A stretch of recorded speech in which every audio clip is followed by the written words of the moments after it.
Okay. Do you know what this is? Actionbutton.net. ActionButton.net. Uh, ActionButton.net is home to the writings of a Tim Rogers. Tim Rogers doesn't. He writes for Kotaku right now. Okay. Uh, but the big thing about him is, well, you'll find out. I'm gonna read a single article by him, and Okay. I'm gonna give you free reign to duck out if anything gets a bit too much. Okay. I better silence the stream. Oh yeah, sure. I mean, it's good music, but it's just the one thing, and there's not going to be any music from now Well, on. It's just going to be yeah, that's what I'm saying. That's what I'm saying. So it's going to yeah, sound very strange if I listen to you and also your echo and your echo. and my echo. Yeah. So What is now it? that we're done talking shop, um, I guess I should be just. Oh right. This was written in 2010. Uh, Okay. and it's on the internet in On 2010. the in 2010. It has since been removed. I guess part of that is because Tim Rogers might be ashamed of some of the wording. So keep that in mind. If I Yeah, I'm already feeling a bit. all right, What have I so let myself into here? it, yeah, if there's anything gross happening, like if it's in longer wording, I can't avoid that. But if there's slurs, I'll try to like Okay. reword them. Sure. Right. I'm doing my best here, but Okay. this is a piece and it will be read. Okay. Okay. All in lowercase, Final Fantasy XIII, open parenthetical, star star, close parenthetical. I tried to looking for a double star in the article. I don't Huh. have any idea what it's referencing, but All right. Final Fantasy anyway, 13, it could but all in be. lowercase. It could also be like a star rating because, well, No, I don't know. let's keep going. Let's keep Uh, going.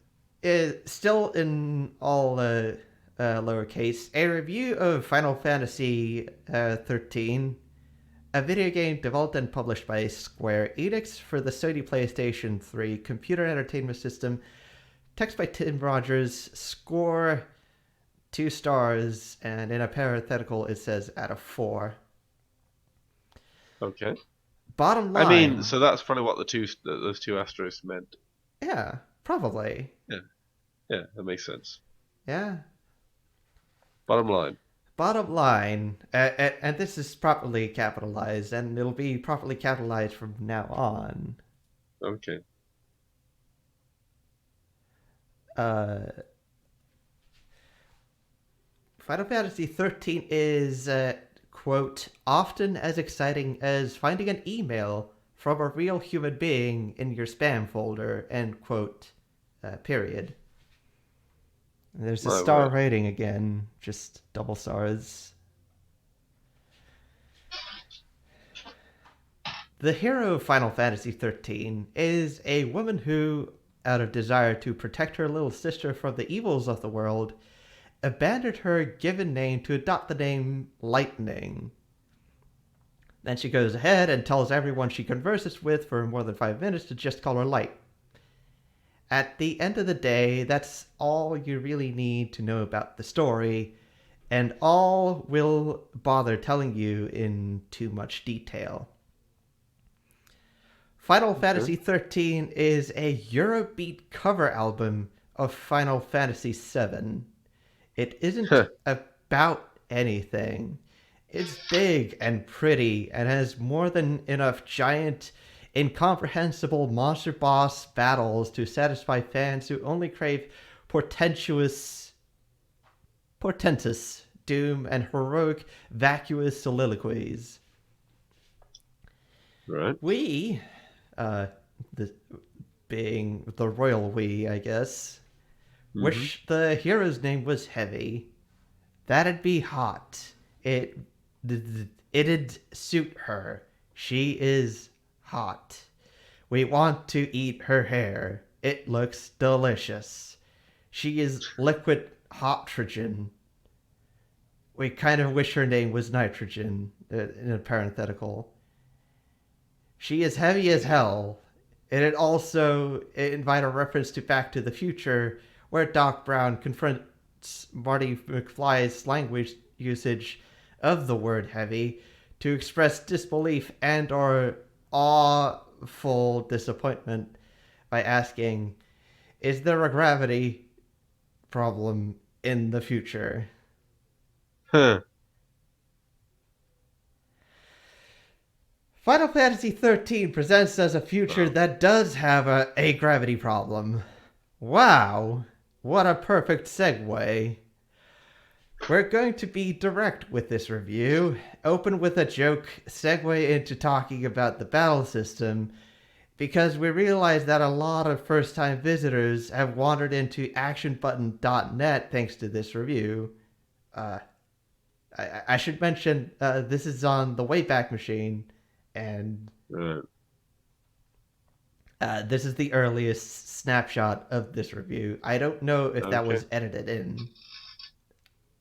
Hmm. I don't know. I think Tim Rogers might be thinking very highly of himself. Quite Anyway, possibly. and we sincerely hope that you'll stick around about as much as we hope they'll you stay quiet and never make your presence known. Open parentheses, that's a joke. Open parentheses, no, it's not. Open parentheses, no, it is. Open parentheses, no, it's not. Open parentheses, no, it is. Open parentheses, no, it's not. And then it closes every single one of those parentheses. Okay. Final Fantasy XIII's battle system revolves around the core concepts of 1. Suppressing the tango, and 2.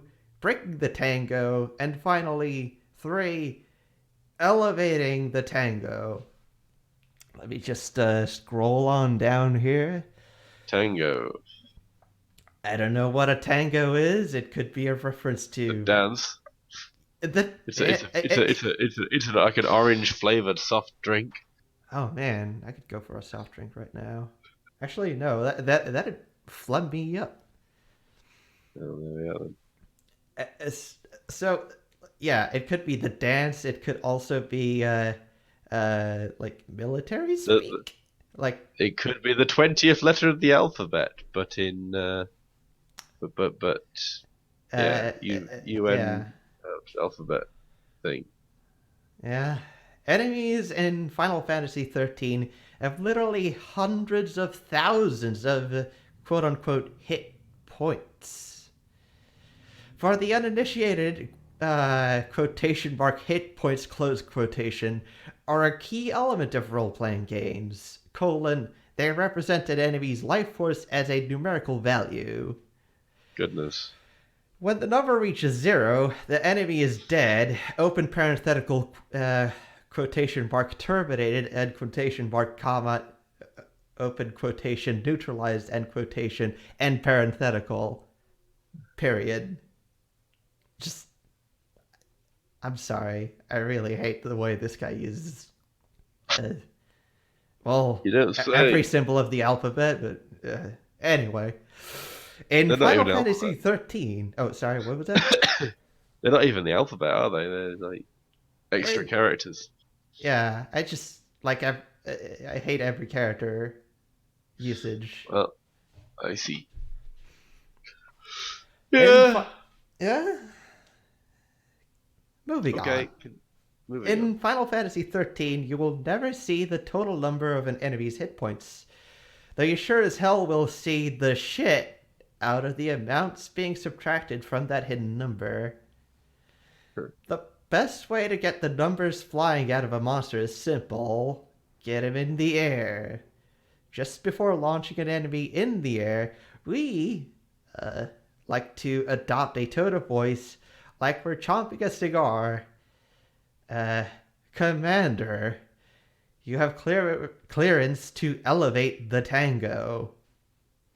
If you've experienced the bullet-pointed list just before the paragraph just above this one, you'll know that you can't elevate the tango until you suppress and then break the tango.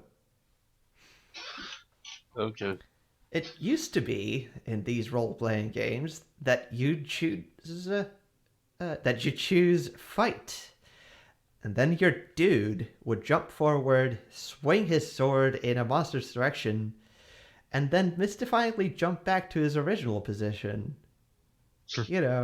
Rather than continue swinging away at the deadly threat. Pardon me. Hit and Now, run, yeah. Go cut your losses. It's how they did it back in the NES and SNES Well, days. And the PS1 days. In the PS1, like, your weapon would make contact with the thing. Yeah. But you would still jump back afterwards. Yeah. It's true. Now, the slice is too silky. The graphics are so nice at this point that someone would notice and maybe throw up in their mouth a little bit if characters behaved exactly the way they did in the old games. That doesn't stop people from complaining. Final Fantasy fans, hereafter referred to as quote-unquote these people, starting each word with a capital letter. These people. Yeah, capital T, these, capital P people. Yeah. Could complain their way all the way up a fucking sequoia tree on the energy provided by a single sunflower seed. We don't even know what the hell that means. You don't either. And why the shit would you care? There we go. Just scrolling a bit. Okay. Final Fantasy XIII isn't exactly like Final Fantasy VII in the quote-unquote gameplay department, though it is a lot more like it than Final Fantasy XII was. That game was so different. It played itself. You slapped together little artificial intelligence scripts to tell your guys what to do. It was really neat. We thought it was neat and cute. It was neat-cute, quote-unquote newt. If you will. Oh, God. Parenthetical, yes, we've used that word before. Period, close parenthetical. Okay. They call these little scripts gambits. A gambit consists of 3 elements: an action, a target, and a target specification. You then sort them by priority. The most important gambit goes at the top. Say your top priority is staying alive. Make your top gambit cast heal, arrow, ally, arrow, less than 80% max HP. With one slick menu, you can tell the game what you yourself would do if you had to press the button yourself. Going out of the text, this is still a review of Final Fantasy XIII, and it's just getting really into. I gotta say, I don't know much about Final Fantasy XII. Oh, there you go. Okay, I learned something today. Yeah, it's TIS 100, except your dudes are. I see. Except your computer are dudes. That actually sounds quite entertaining. Yeah, it is, until you reach the desert. Anyway, I'll be back into this text. With one select menu, you can tell the game that you yourself, what you yourself would do if you had to press the button yourself. Then you watch the game play itself. You control the lead character, navigating dungeons or scenic outdoor environments. Every once in a while, there's a tough enemy, and you have to rethink your gambits or pause the action to select commands yourself. The My fun is in God. seeing how the game designers present, or don't, situations that are immune to the average human's ability to forethink. Oh. Lots of people hated Final Fantasy XII. Or maybe they didn't. Maybe it was the same for Final Fantasy VII remake wanting jerks. Ballad stuffing the Amazon.com reviews page. Some of them said some awful things, like how they play Final Fantasy games to unwind or relax, and that this gambit system made the game feel unfinished. Why should open quote, why should I have to do the programming work? Close quote. These people fail to realize that really, in an RPG, all you're ever doing is programming.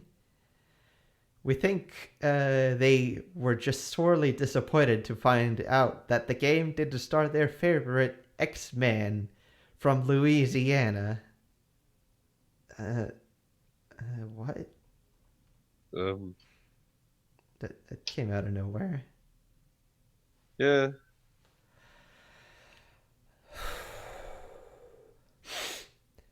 Many fans complained that Square Enix didn't reveal enough pertinent information about the Final Fantasy XII battle system before the game was released. Many people claimed that they had been cheated, that they wouldn't have been interested if they had known Final Fantasy XII was, quote unquote, that kind of game. Oh.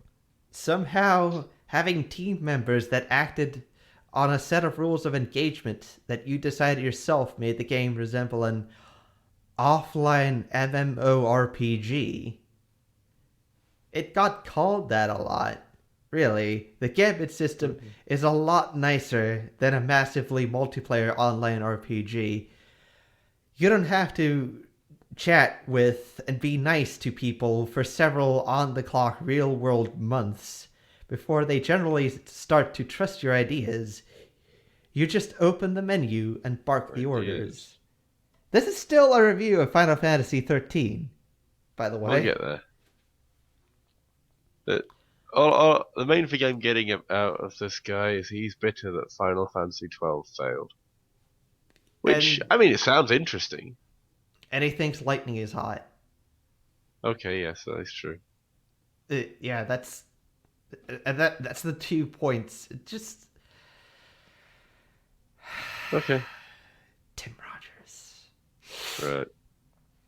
Square Enix fucked the hell up with Final Fantasy XII.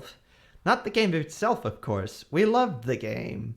They fucked up the marketing. They drove the genius director away by generally being assholes. Open parenthetical source hearsay, close parenthetical. Semicolon. They alienated the fans by feeding them tiny scraps of cutscenes in which no one said anything deeper than, let's go. No one knew what the story was about. It's about lemmings, clearly. The story is about... Let's go! Let's go. The story is political intrigue. Oh gosh, how surprising. Yeah, it's just... Yeah, it's political intrigue. Like, the player characters go through Star Wars Episode 4. The greater story is just politics. Politics. Yeah. Okay. Let's see. No one knew what the story was about, and the nature of the playable part of the game was like G-14 classified. G-14 classified. So upfucked was the marketing that the first man in line to buy the game at the Tsutaya store in Shibuya, when offered a photo opportunity with Yoichi, president of Square Enix Wada, accepted Wada's "thank you for your years of oh, there's a stricken through service, and instead there's supposed to be patronage, honorable consumer, with a breathless, please remake Final Fantasy VII on the PlayStation 3 as soon as possible. Thank you very much. I see. Source, we were there. Okay. Uh, I mean, maybe he was. maybe Maybe he Tim was. Tim Rogers was there. Maybe he was. I, Maybe he I was. I don't know where the guy goes.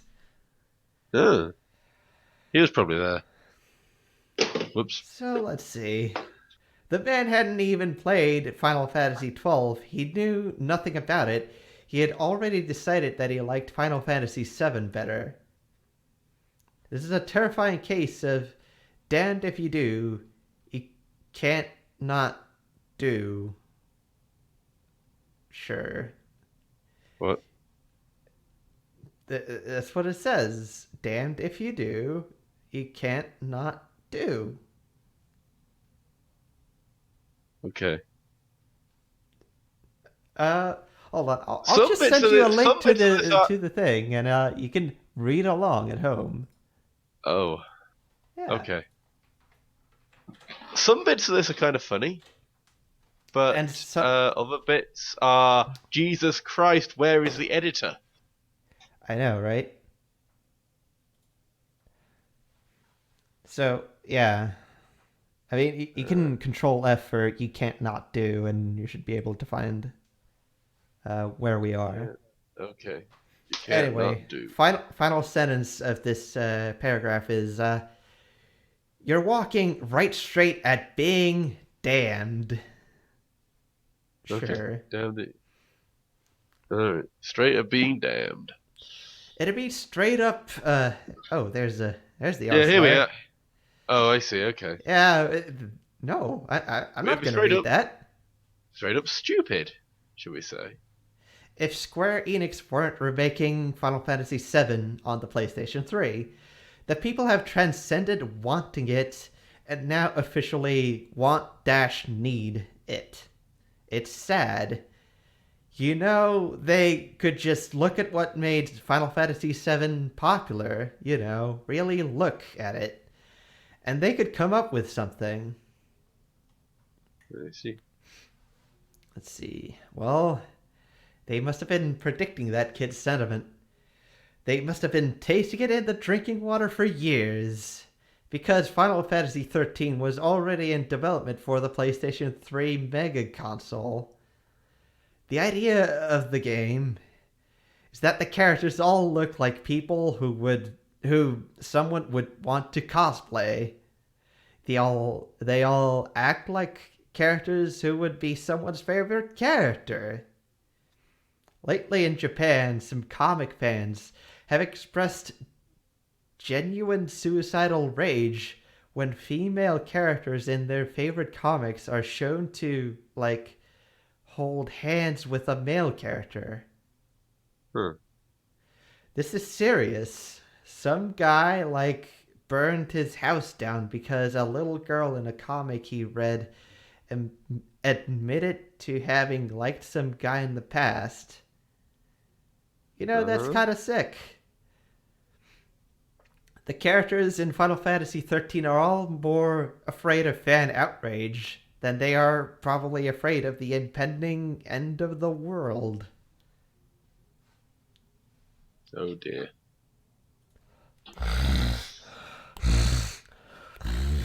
All right. Yeah, pardon me, I had to. Anyway, we said we weren't going to talk about the story. Our heads. Oh, I guess Tim Rogers has multiple heads now. Would all dry up and I, crack in half like dehydrated footballs. is he meant to be speaking for the entirety of ActionButton.net here? But, like, he owns the site and he's the only Yeah. credited author, and there's clearly no editor. Oh, I see. Yeah. All right, Tim Rogers and his multiple heads. Let's see. We'll crack in half like dehydrated footballs. more sand pouring out than could possibly fit inside said football if we started analyzing the story on any level deeper than quote unquote lol. So Okay. let's talk about the battle system. No, let's talk about Dragon Quest IX. I, Uh, I, I, this is still all a right, let's review talk. of, Sure. of Final Fantasy XIII. Let's talk about Dragon Quest IX. Just for a second, when Square Enix announced Dragon Quest IX, they said it would be a multiplayer action-based RPG-like thing for the Nintendo DS. Huh. They said the game was done development and would be put out by the end of the year. A group of human hemorrhoids flared up on Amazon.co.jp squealing that they are no good at action games and that this announcement is the worst news they have ever received in their life. Some people, again, this is serious, maybe, actually threatened suicide. I mean, right, suicide. I got to admit, like, as someone who is not that good at action games either, if my favorite series of games, let's say, if Advance Wars suddenly became uh, a multiplayer action-based RPG-like thing for the Nintendo DS, then I'd be like, what? I don't think Uh, you'd. I don't think I you'd wouldn't be be threatening as. suicide. Yeah, I, you're too much of a good person for that. But Uh, all right, moving on. this was right before Monster Hunter Portable Second was released and became certifiably more of a mega hit than the first Monster Hunter Portable, causing all the number grinding completionist jerks to go, oh, maybe we like action games too, lol. To summarize this paragraph, and we're at the halfway point through this paragraph, Square Enix were so convinced that their risk would pay off in the long run that they developed a game in which they had confidence. Then a couple of jerks complained and they delayed the game for 2 fucking years so they could shoehorn the same old menu system back into it. To be perfectly honest, we like the menus in Dragon Quest. We like them a lot. They don't fuck around. However, and this is crucial, we are open to something new. We would love to play a game the length and size of Dragon Quest, grinding and all, which played more or less just like The Legend of Zelda: Link to the Past. How do you put That's grinding the in Link to the SNES one, Past? right? Yeah, it's the one where you go through a dungeon, and at the end of the dungeon you fight a boss, and in the middle of the dungeon you get a thing to fight Yeah. the I suppose what they boss. said. I mean, it's a game where you fight things by like you have a sword and you slash at the guy, or you have a bow Yeah, and you shoot a yeah, thing at the guy, or you drop bombs on a guy, rather than yeah, like combat being a menu system thing. I suppose is yeah. what they're saying. It's real time. I don't know. Yeah, It's competent, I guess. they wouldn't mind a Dragon Quest game that did that. Yeah, I sure. guess. Why not? All right. While developing Final Fantasy XIII, Square Enix had many point-blank decisions to make. Do they announce the Final Fantasy VII remake before or after releasing Final Fantasy XIII? And do they make Final Fantasy XIII play exactly like Final Fantasy VII? Hmm. Square Enix gets 4 silver effort stars, a unit of currency we just made up, for daring to recognize the philosophical implosion that would occur if they were to even seriously mention a Final Fantasy VII remake before Final Fantasy XIII had a release date listed. Uh-huh. They get an additional 2 silver effort stars for retaining a few elements of Final Fantasy XII in their otherwise classic Final Fantasy VII Pining battle system. What? Why are there square brackets? Final Fantasy XII. Yeah. Why are there square brackets around seven? Maybe we're in music notation territory now. I don't know. I can't read That doesn't make any tabs. sense. I can't really either. I that probably doesn't even make any sense. That comment. Anyway, the Yeah. gravity problem. Anyway, the gravity problem. To recap, it, like, uh, this is finally. I can't get over the fact that like he was going to talk about systems, and instead he talked about the history of like 50 different games. Well, you know, To recap, enemies have hundreds of thousands of hit points in Final Fantasy XIII. that's a lot of hit Hit, points. yeah, hit points represent the enemy's life force. Indeed. When an enemy's number of hit points reaches zero, it dies. It is terminated, neutralized, extinguished, exterminated, etc. You will never see the total number of an enemy's hit points. You will, however, see the shit out of the number of hit points being subtracted by any given I attack. mean, that's Dark Souls. That's any number of Yeah, whatever games right now, or even for the past 30 years. true. What you want to do is suppress, break, and then elevate each individual tango. Oh, so he's calling enemies tangos because. Yes. Well, you know, I mean, it's like how in It's like how XCOM they Call keep of calling the Duty. aliens. Yeah, like in XCOM they keep calling the aliens X-rays. Oh man, I don't want to fight an X-ray. Those things are dangerous. Mm, Like this is not a term within the game world. They just call them yeah. monsters. This state is an enemy. They can't take whatever. So let's It's talk it. about how you do this. First of all, you can forget thinking, oh, enemies have hit points, let's just hit them until they die.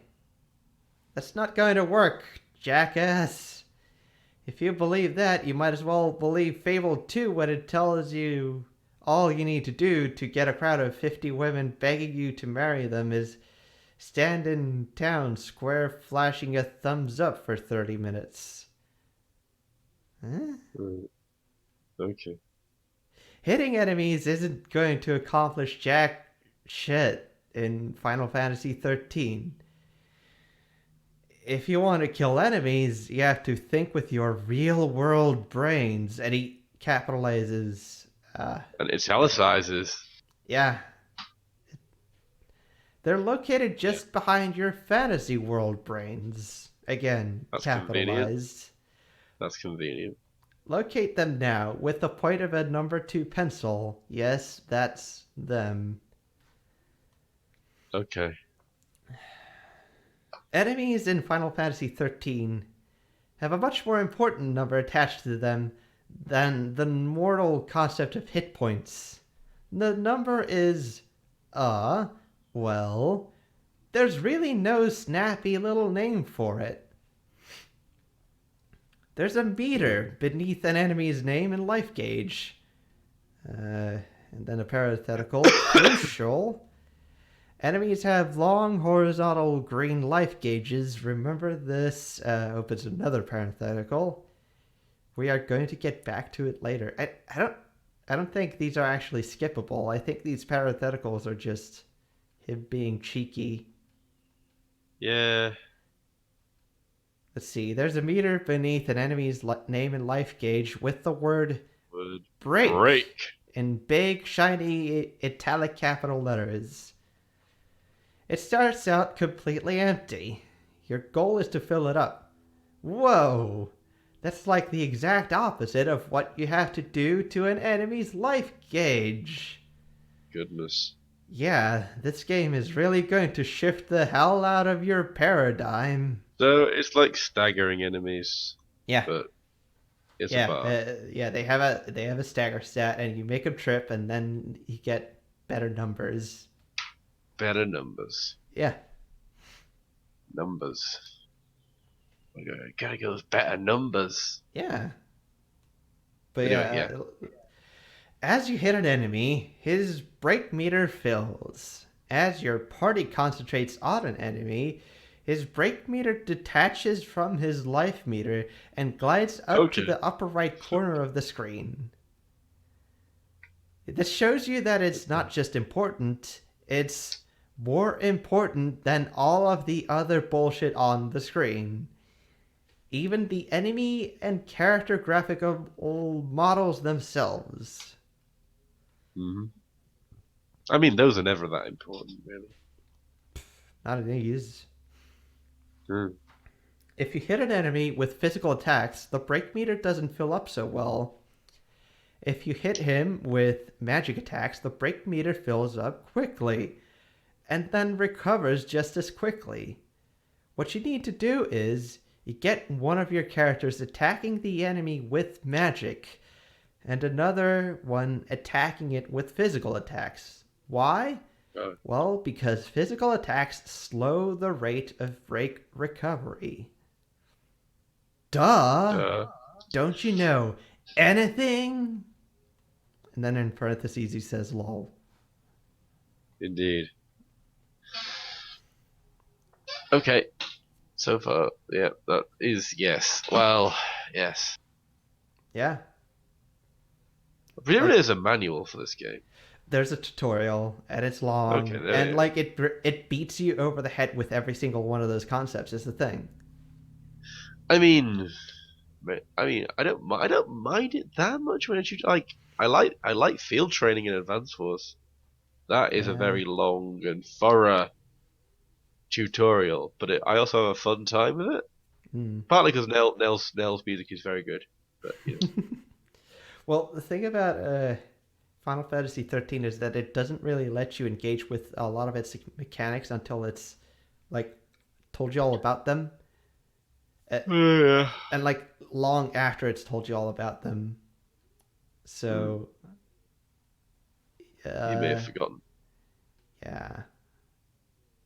By the way, there's a really good LP out there done by Porklift and Wadiad and Eating Only Apples, I believe, might have made an appearance, and H Bomber Guy as well. And Huh. like they go into the experience of just playing the game. Huh? It's it's good, but also it can get tiring. But for the most part, I recommend it. Hmm. I Let's have trouble see. watching Final Fantasy LPs. Mm, I just, I don't know. Yeah, no matter how good the commentary is, my brain just shuts down after a while. mm. Anyway, the fact that the break meter filling attacks are magic is irrelevant. They don't even use magic points. There are no magic points in Final Fantasy XIII. Magic is free. Like regular physical attacks, they simply use one ATB, or active time Give time battle battle. bar. Your characters all start out with 3 ATB bars, so you can perform 3 actions per turn. Gosh. After completing a round of actions, the bars switch back into filling back up mode. You only control one character at a time. This is important enough to revisit later. So it's most convenient if you plan your next set of actions while waiting for the bars to fill up. When the bars fill up, your character acts immediately, whether it's a magic attack, a physical attack, or some support action. They might as Right. well call physical attacks and magic attacks column A attacks and column B attacks. Hmm. You need a little from both columns to keep an enemy's break meter from recovering. You sandblast the Tango with magic and physical attacks until his break meter fills. Maybe during the process of filling the enemy's break meter, you dudes take heavy damage. Uh oh! It's time to heal. I mean, I'm reminded a bit of Pokemon, where you've got your physical attacks and your special attacks, and there's not really that much difference between them, except physical attacks are handled with attack and defense Hmm? stats, and special attacks are handled with special attack and special defense stats. But Yeah. beyond that, there's no like. difference between them in terms of being magic or being. No, there really isn't. Uh, What a perfect anyway, opportunity to explain the Optima change system. It's called the paradigm shift system in English, which is actually kind of cool. Well, we're going to call it the Optima change system because it makes it look like we played the Japanese version. In parentheses, we did, which makes us look really cool. In parentheses, so lonely. let's see. An Optima, quote unquote, is an array of roles, quote unquote. A role is a one word descriptor of both what a character is Delicious. capable of doing, capitalize, and thus what the character is prone to do, capitalized. Delicious buttery rolls. Oh man, I could go for a roll right now. Yeah. Attackers, and in square brackets, are able slash prone to attack physically. Blasters are able or prone to attack with magic. Defenders are able or prone to defend themselves or other party members. Uh-huh. Healers are able or prone to use healing magic. Enhancers are able or prone to cast ally enhancing magic. Jammers are able or prone to cast enemy weakening magic. Oh, and Uh-huh. here's a big old parenthetical. It's an Uh-huh. entire paragraph. Paragraph. I see. In English, the roles are Commander, Ravager, Sentinel, Magic Synergist, and Saboteur. It's like they're trying to make sure what the FPS subsisting frat kids who somehow stumble past the 12-year-old whiny little boy hero. Oh, more like. Oh, there's a What? slur. Oh, More like ultimately word that go. rhymes with ear. Oh. Oh, hey, look! The arbitrary names for describing what a character's AI is prone to do in a combat situation kind of resembles words people would use in Call of Duty, so this game must actually not be G-slur. We're going to use Uh, the Japanese names both for the great reason we listed a few paragraphs up, and because part of the appeal of the role names is that they all start with different letters, which makes it easier to pick your Optimas at a glance during battle. In English, 3 roles start with S. How dumb is that? you could have called the defenders tank. It's a sentinel. You could have just called the saboteurs jammers. That's quite good. I don't. Yeah. Whatever. Uh, I don't know. I we don't know. understand that Anyway. thanks to fucking World of Warcraft, you're now supposed to use words like aggro, tank, buff, and debuff to describe what, say, attackers, defenders, enhancers, or jammers, respectively, do. We also understand that you can't say grind anymore. You have to say farm or mine or something, or else it's the Supreme Court colon your ass v the FCC. So we'll try really try to use those words in the coming paragraphs. Uh-huh. Okay, so you've got attackers and blasters attacking with column A and column B attacks. All the other roles support the task of suppressing, breaking, and elevating the tango. The tango. Healers will heal your dudes. Enhancers will buff their physical or magical defense, or shield them from pertinent elements. Buff their weapons with How long relevant is this elements. So, goddamn thing? huh? I'm scrolling down. I'm scrolling down to see how long this article is. My God, Yeah, it keeps going. it Uh, keeps part of the going. scro- part of the scroll bar is a comment section, which I'll Yeah, not that is read, true. That is true. But but like, we are. I thought we might be like halfway through. no, We're not. no. We are like a quarter of the way through at Mm-hmm. best. I need a drink. This is my drinking break. I'm gonna have a sip. I can do a bit of reading if you like. Sorry, this is something I must do. Okay. I do appreciate it though. That's a very friendly gesture. I like reading things. Mm-hmm. Even this. Okay, so you've got attackers and blasters attacking with pertinent buffs their weapons with relevant elements so as to better drill an enemy's weak point or favorite speed your dudes up so that the battle goes faster. This assists the goal of finishing the game before all of your friends are able to walk into a store and buy it. Uh-huh. Jammers will debuff enemies' weak points, decrease their physical and magical defenses, or even slow them down.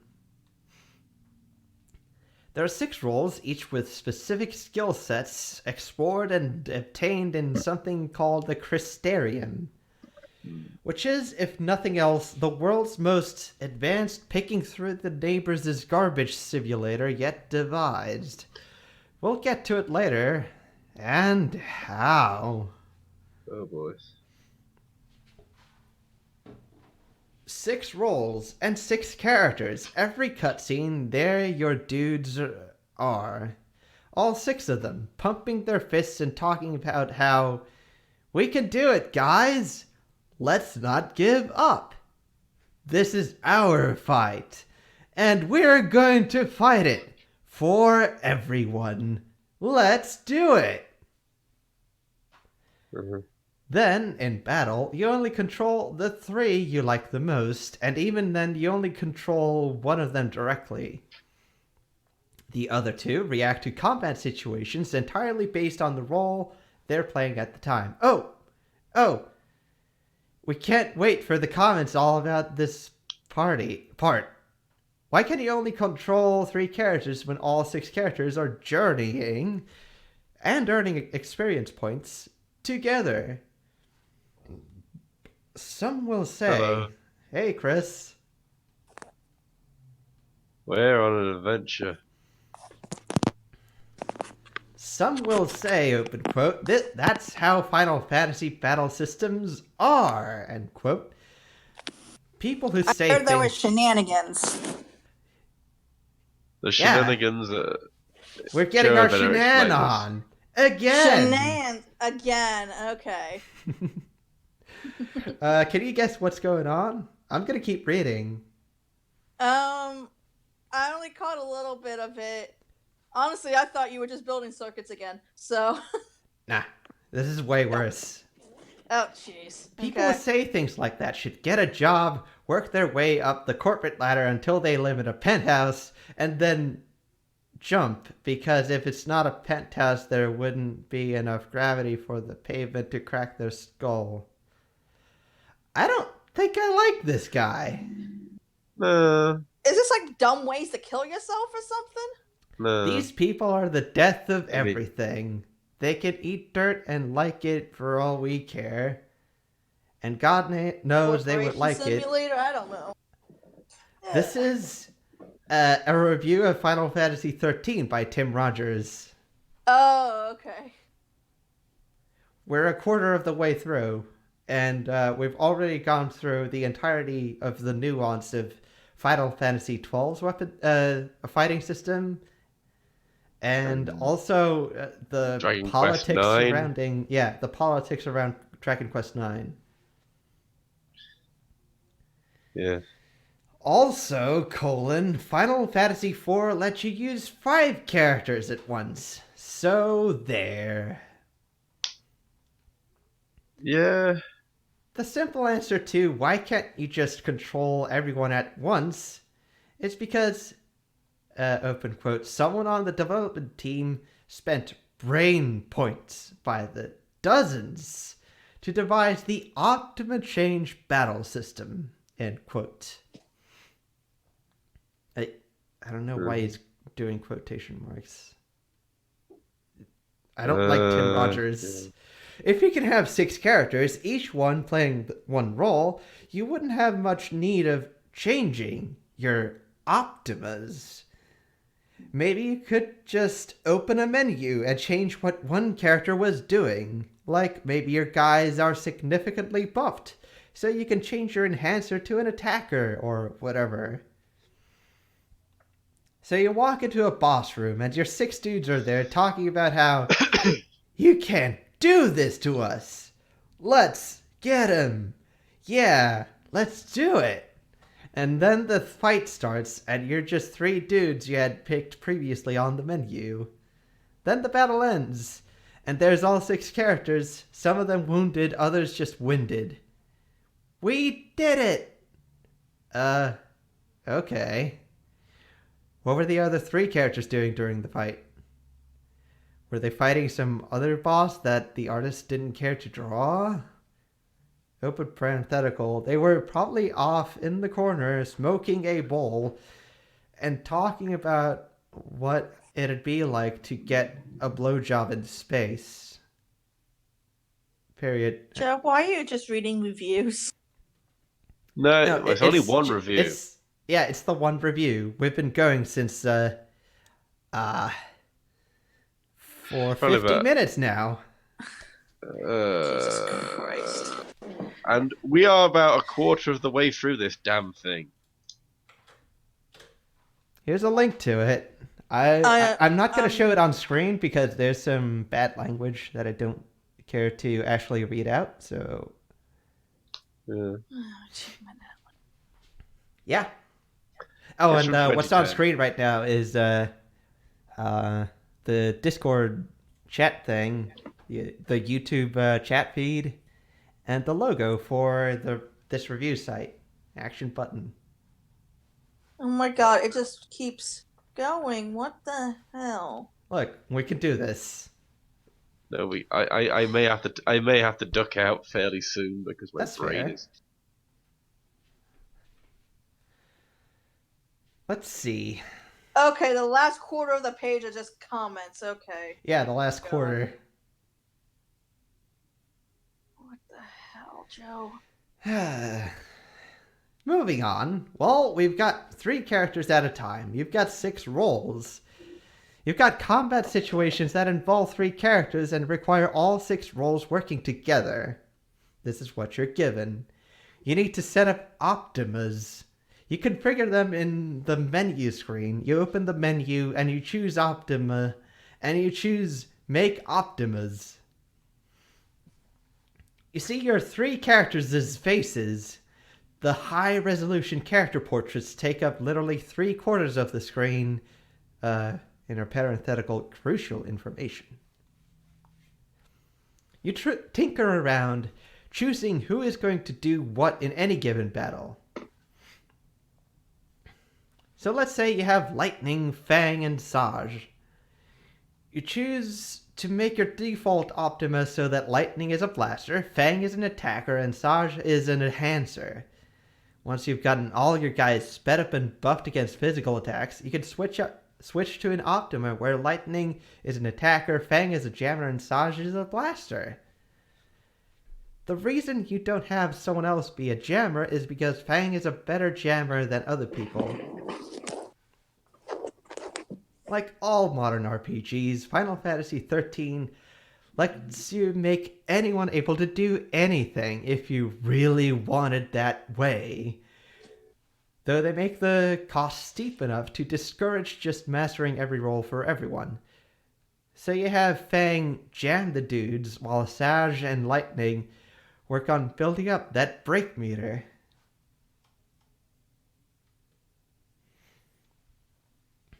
You get far enough in the game, and eventually, every battle is a contest to see if you can buff your dudes and debuff the enemies before the enemies kill all of your dudes. Sometimes you have to stop buffing and start healing. Sometimes you have to stop debuffing so that 2 guys can be healing. In the above example, we only have 1 character with an innate healing role, so we have to shove a square peg into a round hole to get Saj able to cast Cure in a battle. It's easy enough to do.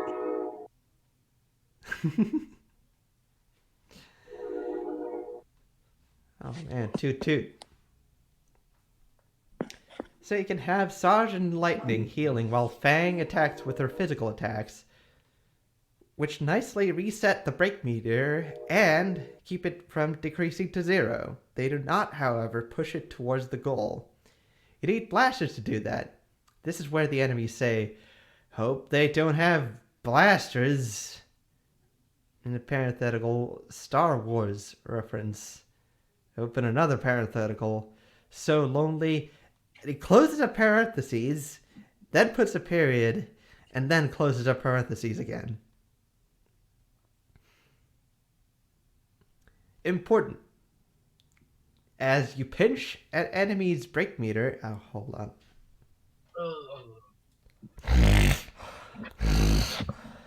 Congratulations, Joe. The review killed my internet.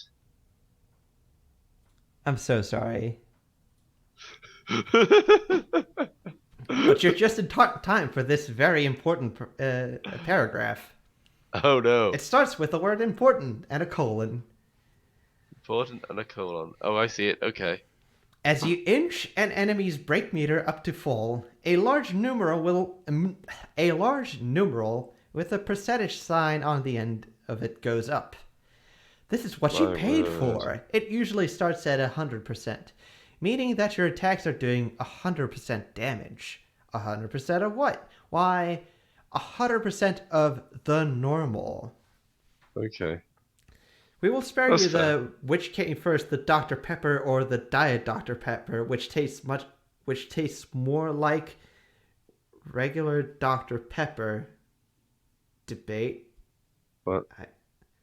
Open parenthetical. Note the exclusion of a period from the end of DR is intentional, such as the Dr. Pepper trademark. You didn't need to write that. No, he really didn't. There's a lot of things he didn't need to write, but he does anyway. Yes. Well, Chris is gone.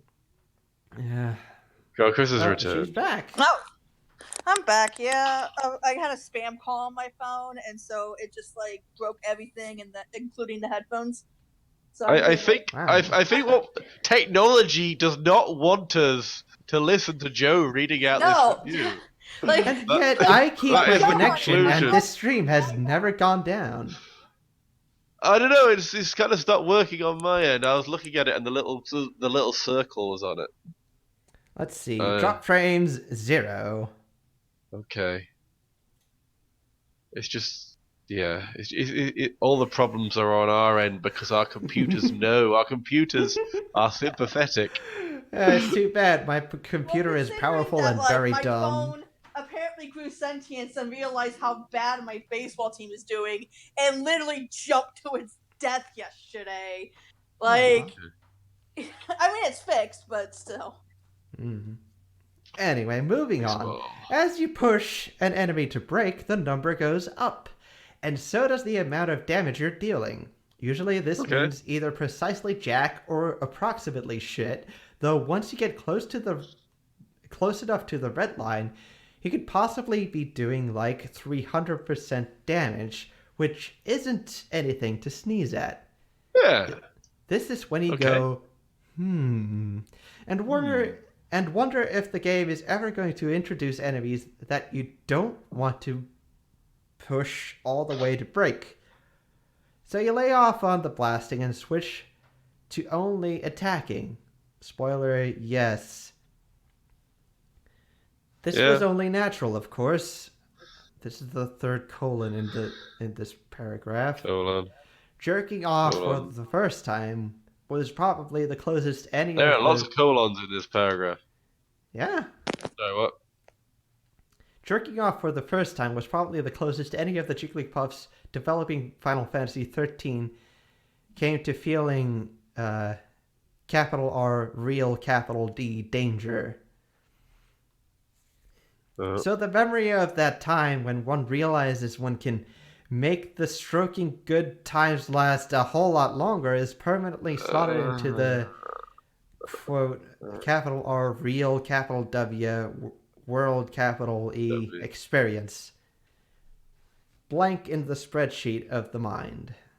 Spreadsheet of the mind. Yeah, real world experience blank in the spreadsheet of the mind. Yes. Windmills of the mind. So you're back and forth with the enemy, freak beast, bastard, motherfuckers long enough, and oh snap! You just totally broke that behemoth, dude! With a flash of graphics, we zoom in, we twirl, we bloom. The big gold italicized word break appears in the middle of the screen. We can almost hear Gears of War's cheery chap Marcus Phoenix exclaim, "Nice." Nice. The damage percentage numerical representation explodes in a flash of napalm and stardust. What was 300% is now 400%. Holy fuck, dude. You just gained a whole 100% in like a microsecond. That's like a whole one full thing of something. My God. Now the brake meter starts to slide down real slow. Nothing you do can slow it down, and nothing can speed it up. Commander, you are cleared to elevate the Tango. Hit the L1 button. Open the Optima change menu and choose your bastard master Optima, or whatever it's called. In Japanese, they call 2 blasters and an attacker Furious. 2 attackers and a blaster is Rush Assault. 3 attackers is Cerberus. 2 healers and a defender is Phoenix, etc. We bet the English names are hella dumb. We hope that 2 attackers and a blaster is a bastard blaster, and 3 attackers is a bastard master.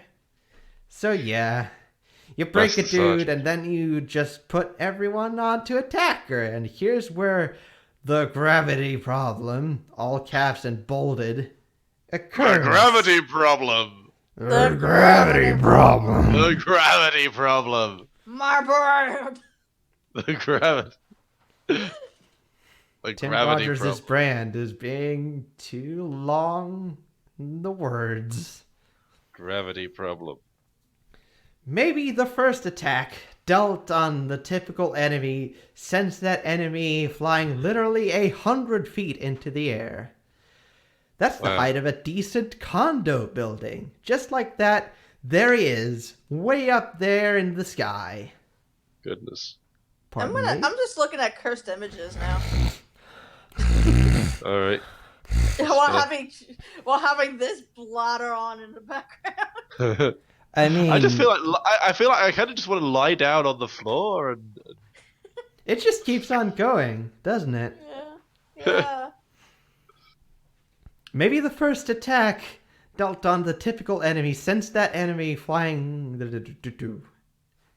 Yeah, that's the height of a decent condo building.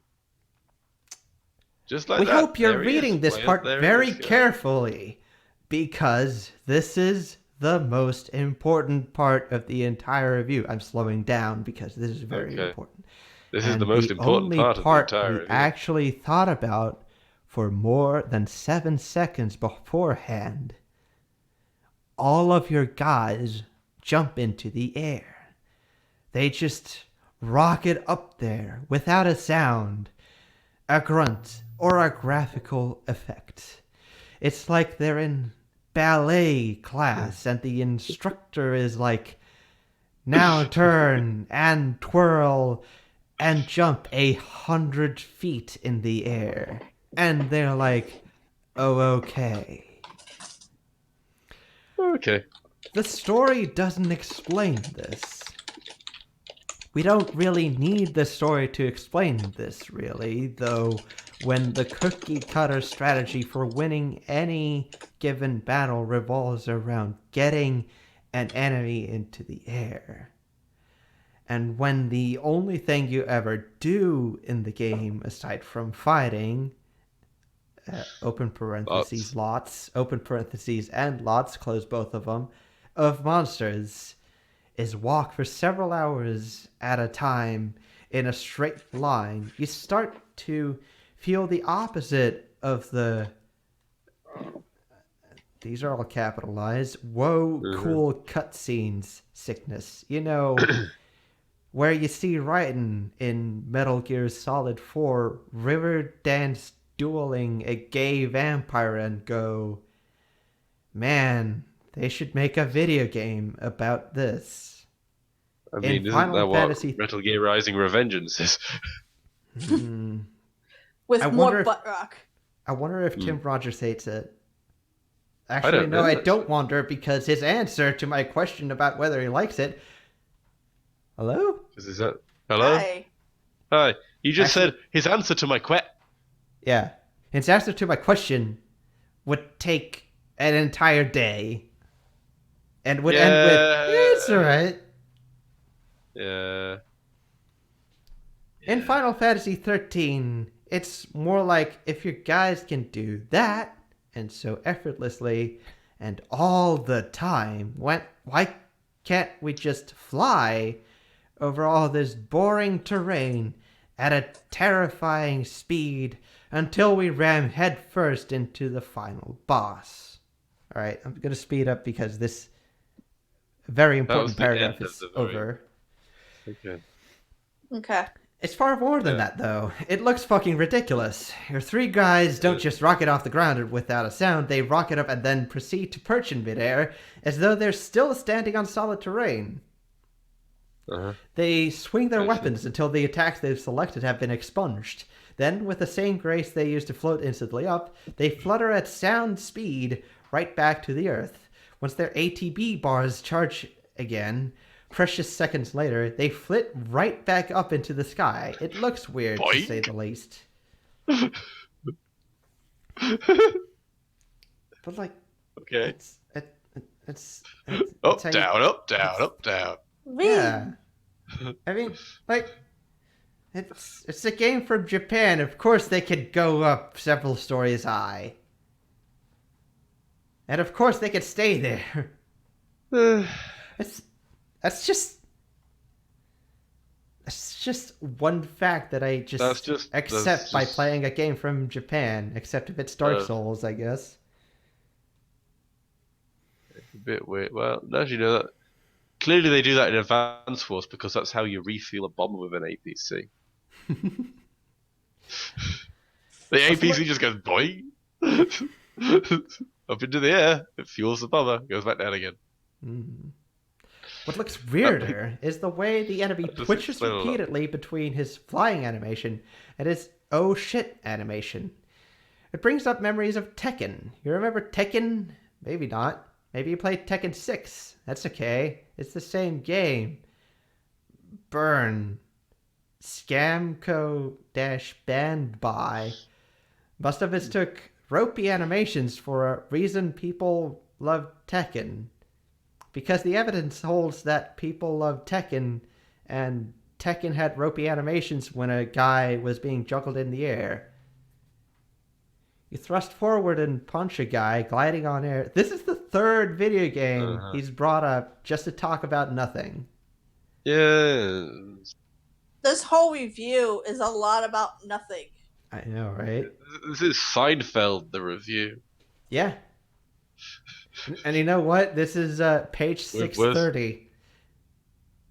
And through his career, he went into quadruple digits. It kind of feels like Pitchfork. Like, if you read some of the worst Pitchfork reviewers, it's kind of like that. I haven't read Pitchfork. Let's see. You thrust forward and punch a guy gliding on air. A man who had been standing upright, fists raised, and a sixth of an eye blink earlier is now perfectly horizontal, facing the moon. Hi, Clark. Hi. I'm just going to keep reading. Hi. You're reviewing a review? No, he's just reading it. I'm reading it. It's reading. I'm reading. And you said it like over the course of his career, he's gone into 4 digits. But it sounded like you were saying this review goes into 4 digits of pages. You're on page 650 out of 1,200. No, It it feels says like there P equals 630 at the end of the URL, and I think this is his 630th review. Uh-huh. Yeah. Okay, He's had some so- reviews that go over more than one page. Even though you can have a web page infinitely scrolling down, he still made it multiple pages. Yeah, he doesn't do I that. am intentionally reading a cursed image thread instead of actually reading this review. Yeah, I'm just gonna lie down. So, Yes? I should get a pillow or something, really. what is What? this? What is this logo that you're streaming? It's action button. It's That's, a logo. that's this website's logo. Yeah. Ah, At the time of posting. I think he might have changed it over the years. Maybe. But, like, I went into the Wayback Machine, I found the earliest snapshot of this review, and I went to it, and that's the logo that was there. You know how it is. So, any more questions before I keep going? yes. Why? Why? That's what. Well, I mean, it's a good question. the reason why is because it's long. Anyway, I'm gonna keep going. So this is the Mount Everest of things Yeah. to read, and you are Edmund Hillary, Okay. Well, and you're climbing it because it's there. have a good time having nothing better to do. That's the thing. Is it's Friday night and I got nothing better to do, and you're here. Yeah. Well, You know what? I do I have was- something. like this is not a thing that will. This is not a I thing feel- that I would want to do to make me feel less depressed about doing it. I feel like I do have something better to do, actually. Called Okay. sleep. Okay. Yeah. You have a nice night, Paul. Thank you. It's Yeah, been nice Paul. having you here. Yeah, well, I supported you on the first leg of your journey. Cool. Now you're just like passing the baton. Yeah, I was passing the baton to Chris. To sorry. Good To night. me? No, I don't want Everybody to. say good night to Paul. Good night, Paul. Good night to Paul. There we go. Let's Good see night, here. Chris.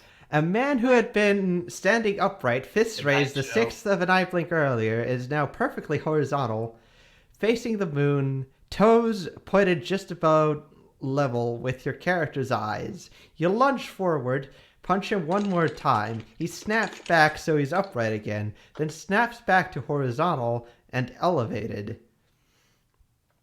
They didn't know that everyone loved this. They thought that someone did. That's how an element becomes a feature in the world of Japanese game development. So since around Tekken 3, we've had games placing the whole juggling thing on a pedestal. In a fighting game like Tekken, all insults aside, juggling an opponent comes down to exhibiting your supreme skills over said opponent. You catch him off guard and elevate him. More often than not, your opponent is a real human being with its own emotional involvement level, adding an extra edge to the accomplishment. In Final Fantasy XIII, juggling 1 leaves the enemy harmless in the air. And there's no 2 there. Actually, that didn't really work as a list. Let's make another list, making sure not to precede it with the sentence fragment that ends in a comma. Let's not make promises we can't keep. 1. Juggling leaves enemies harmless and helpless in the air. 2. That means that juggled enemies cannot attack your party members while they are in the air. 3. Enemies can only be juggled when they are broken. 4. If juggled enemies are allowed to touch the ground again, they can attack. 5. If juggled enemies are allowed to touch the ground, you should hope that one of your dudes inflicts some physical damage on him ASAP. 6. It does something like 10 or 11 damage whenever a juggled enemy falls back to the ground. In the grand scheme of things, then this means pretty much nothing, because enemies tend to have at least 50,000 hit points each. They should give you a trophy if you manage to kill an enemy with that 10 or 11 damage. Actually, a friend of ours claims to have killed an enemy with that 10 damage once. I should mention, Tim Rogers addresses himself with the royal we. Just to catch you up there, Chris. Okay. We forgot to ask him if he got a trophy for it, though seeing as he wasn't glowing like a radioactive schoolgirl and beaming with self-confidence when he made his claim, we're guessing he didn't get a trophy for it. Many enemies in Final Fantasy XIII are so intensely powerful that fighting them without breaking them is like trying to climb the Empire State Building using neither an elevator nor a suction cup hands. So juggling the enemy is, in short, 1, something you are more or less required to do more or less most of the time, more or less.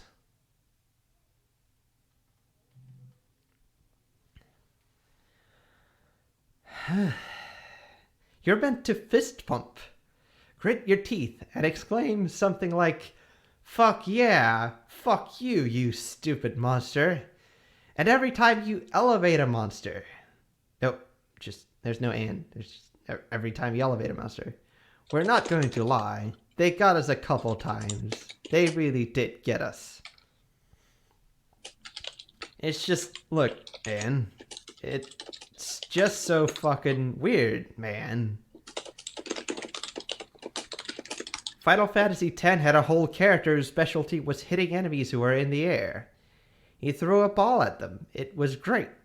Final Fantasy XIII gives physical attacking characters a magic spell called Ruin,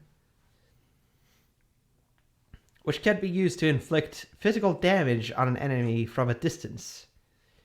You don't need it, though. Because an enemy is naturally flying, your dude can just jump straight up into the air and hover whenever. Still, man, what the hell is Ruin? Why is it sometimes automatically selected for our attackers? Why can't we at least see our dudes hitting other dudes with their weapons? What the hell is this generic magic ball thing? Are weapons out of fashion? It looks about as threatening or exciting as emailing the enemy. You might as well give us a tutorial teaching us how to press buttons on the controller while holding Q-tips with a pair of tweezers in each hand. Pro tip: set the controllers on a soft carpet. So anyway, this is the most important part. Maybe not. And he did his double parenthetical thing again. He really likes those. Oh my goodness. The enemy is broken, and you're up in the air, and you're lambasting the shit out of this giant defenseless lopsided monster thing. And man, there are numbers just fucking flying out of this thing. All editors and writers at actionbutton.net, let's see, what does this link to? Oh, it links to actionbutton.net. What do you know? A site I'm already on. Jeez. Grew up as a near arsler idiot savants with regard to mathematics. As toddlers, our mothers used to have to blindfold us whenever we went bye-byes, or else the information overload from rapidly memorizing license plate numbers would give us the gorilla equivalent of an ice cream headache. So you're in the air. Let's say your blade... befriending a king behemoth with something like 1,000,000 hit points. When an enemy is broken, while their break meter is sliding back to 0, the damage percent continues to climb, so you can get it up to like 999% if you're fast enough.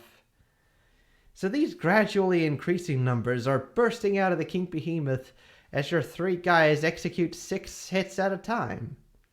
The visual impact of the battle system is thus rendered. A blue sky.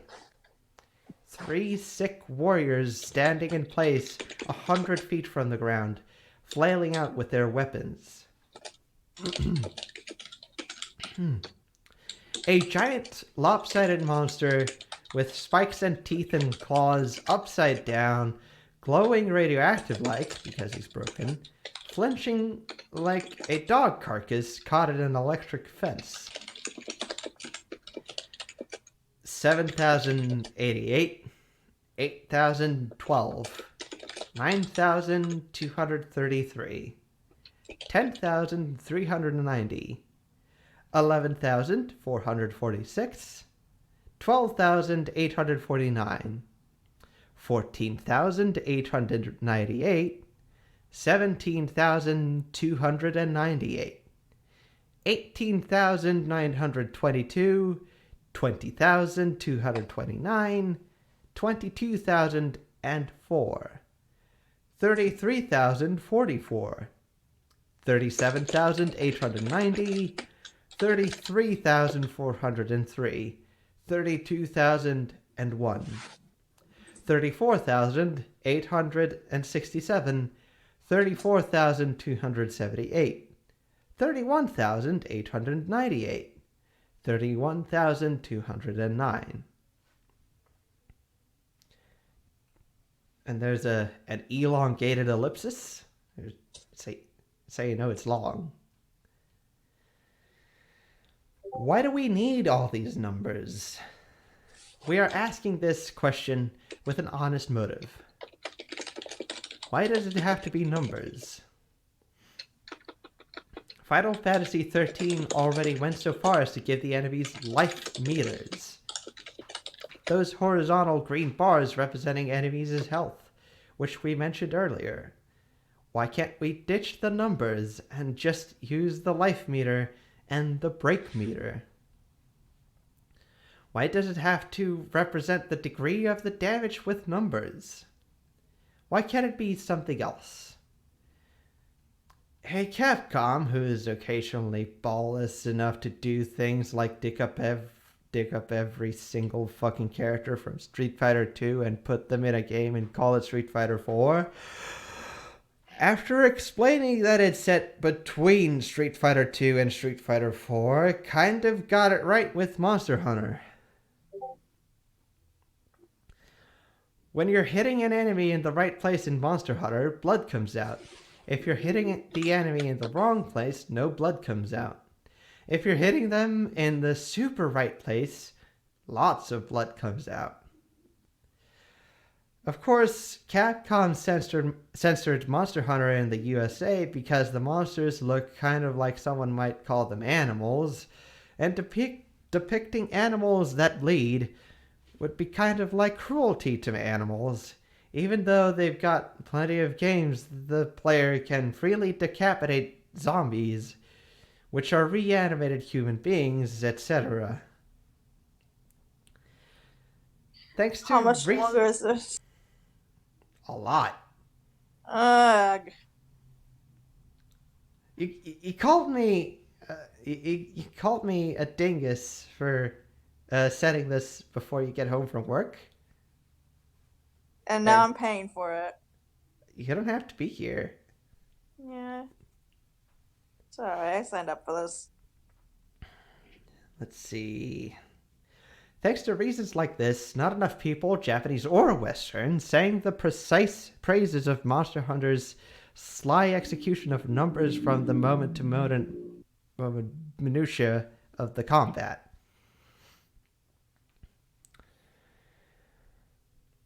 We remember Final Fantasy IV back when it was called Final Fantasy II in the US. God, we love telling this story. A friend who had been a huge fan of Final Fantasy on the NES saw a screenshot of the status menu of Final Fantasy II in Nintendo Power and had the 10-year-old boy equivalent of an orgasm. Dude, Cecil, square bracket note, he was already using the character's name the first time he saw him, close square bracket, is only on level 5 and he has 200 hit points. In the first Final Fantasy, you had to work like a dog to get a character to have even 100 hit points. We should have seen this coming way back when. The whole numbers go up thing was going to apply to every single goddamn aspect of the RPG experience. The final boss of Final Fantasy had 2,000 hit points. We should have known that average enemy grunt in Final Fantasy XIII would have at least 100,000. Listen, we're not saying that all RPGs should just be action games already. That would be nice, though. Why can't Square Enix put this level of polish and, open parentheses, must think of kind word for obsessive fan coddling, close parentheses, care into, say, an action game? Why is this placeholder-ridden nonsense the safe game to develop? Isn't Final Fantasy about radically changing every core element of the game every single time? It is! Then why aren't they just nutting up and rolling with it already? Yasumi Matsuno tried to change everything in Final Fantasy XII. And the poor bastard got killed for it. Open parentheses, maybe, open parentheses, asterisk. This is just a rumor. Open parentheses, double asterisk. Pretty sure it's true, though. And oh look, there's a smiley face. It's frowning. It's a frowny face, and it's frowny face. Oh no. Yeah, it's not an emoji. It's a default thing from the PHP BB assets. Man, that was a time. Yeah. And then he closes the two parentheses and a period. Okay, listen again. Why can't we represent damage in some way other than it with numbers? Maybe there's this hot, shimmery golden fluid that represents the life force of all life on the planet, or whatever the fuck. Make big splashes of that fly out of the enemy. It's like, we've already got it so that if you're healing a character, the number of good points is colored green. If you're hurting the enemy, the numbers are white. If the enemy is hurting you, it's red. If you're hitting the enemy really hard, the numbers are bigger, yellow, or maybe golden glowing. Eventually, they're so huge they can't be ignored. What we have here is a confession on the part of the visual designers that using graphics, capitalized there, is a tidy solution for conveying the effectiveness of an attack. We in the capital G game, capital D development, capital B business, call that visual language. And then he opens parentheses, types in winking smiley face, and closes. You got the graphics right there, my dude. Hi, Julia. Have you heard of ActionButton.net? Have you heard of Tim Rogers?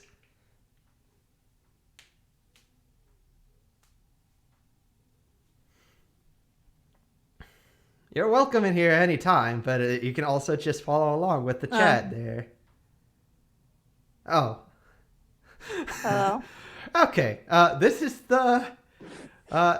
Tim Rogers' review of Final Fantasy XIII. Are you surprised? I've been going for over an hour. Yeah. And I'm a third of the way through. Julia, help. What Hi, the Julia. I'm gonna keep reading. What the fuck? Why? My Hold on, thoughts I'll send you a link. What is going on? I don't know either. I dug this up, and I'm gonna read it. Why? This is the Oh. mystery stream that Joe has been talking about all day. Holy And I shit. feel like I've been April Fooled. Sorry, is this... Why'd you post the golf speech at me? This. Holy shit. No, this is. I think this might be longer than the gold speech. Oh, God. It might be. It might also just be the formatting because, that's such a skinny column of text. You can my also God. check out a later snapshot that has a wider column of text. Oh, what is actionbutton.net? It is the personal This- platform of Tim Rogers, who has since shut it down in favor of writing for Kotaku. Alright, hold on. So I found the shorter version. Why aren't you reading that? Because this is here. What is... This guy writes for Kotaku? Oh, Yeah. wait. This He just keeps on going. How long have you been doing this? an hour. How far are you? Over an hour. A third. Holy shit, dude. I know. You want to follow along? Yeah, what paragraph are we on? I'll just start reading, and you can type that into Control F. Oh boy. Yep. Why does Final Fantasy XIII presume we need to know the exact numbers? Oh my god. Is it violating the God. chief video game commandment? Oh no. Thou shalt not presume the player has nothing better to do than play your fucking game. Holy shit. Or hey, Final Fantasy XIII gives us the option to turn the minimap off in the field screen. Why can't we just turn the numbers off during battles? God. I think this is like the 5th paragraph about how much he hates numbers, by the way. He's so fucking mad about numbers. And then a battle ends. The game displays the amount of time it took you to clean your plate. They show you the average time, and then show you your time. Time seems to be the only criteria that they judge you on. Maybe the average time is 2 minutes and 40 seconds, and you beat the battle in 30 seconds. You get 5 big shining gold stars, which you could do all of 5 huge zero-sized nothings with. You also get a score of, say, 10,800 points. One scary thing, just to catch you up, he uses the royal we. Oh, okay, so you should be reading this in a British accent. Don't mind if I do. Oh no! We consider no. ourselves pretty No. decently intelligent human Yes. beings, Julia, and we have why? no idea what the points are for.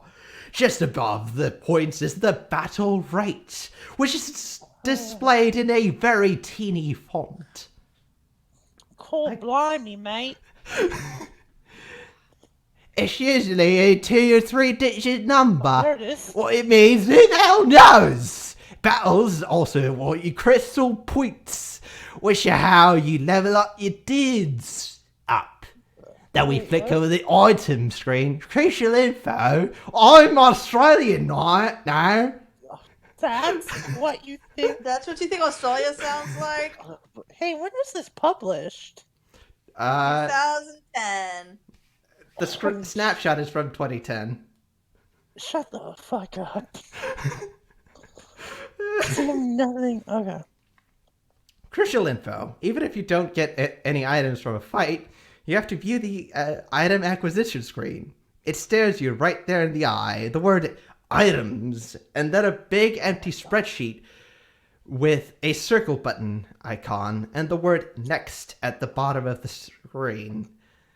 Even more crucial, your battle points / star ranking have no effect on the items you receive, if any, or the amount of crystal points, in parentheses CP, you're awarded. Oh my god. The numbers are there just to stroke you softly. We don't really understand the rankings.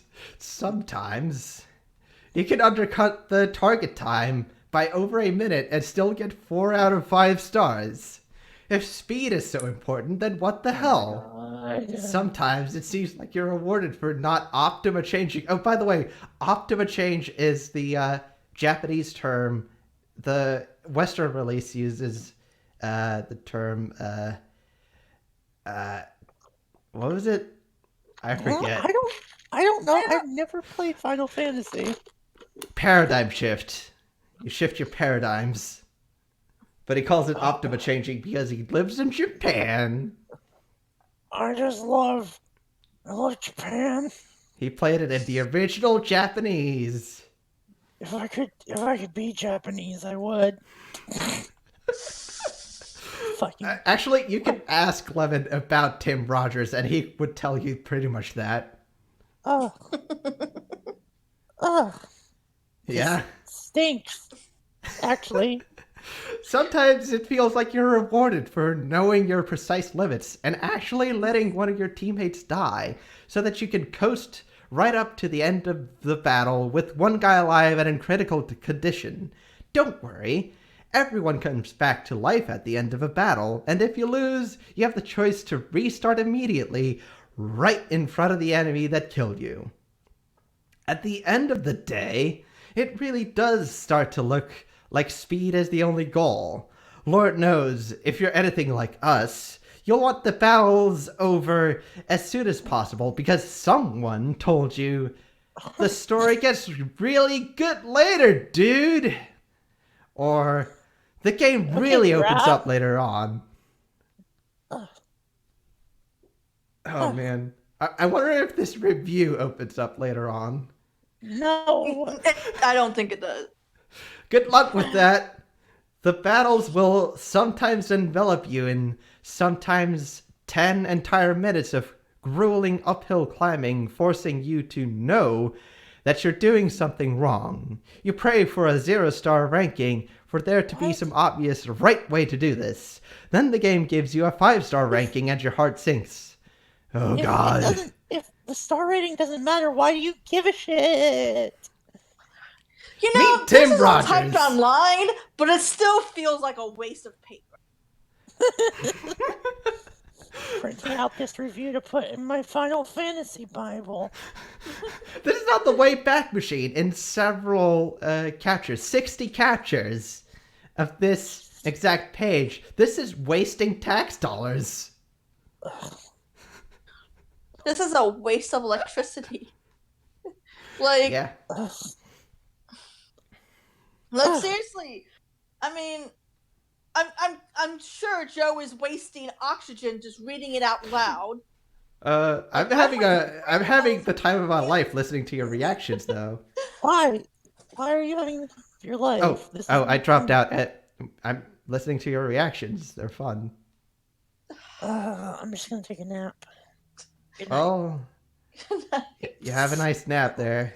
Let this soothing Soothing- sounds of nerd rage lift me off into a nice, gentle sleep. Every regular encounter is so much like a boss that the bosses feel cheap or dumb, or at least not challenging enough to live up to their sometimes incredibly fantastic appearances. Sorry, is Joe doing ASMR? No, I'm doing fucking whatever they do on those nature shows that make people fall asleep. The male of its species, the Final Fantasy X. Not that you can tell what they are, or even what the hell they're supposed to be. 99% of the time. This has been a mix of parentheses. I don't know what the fuck he's doing.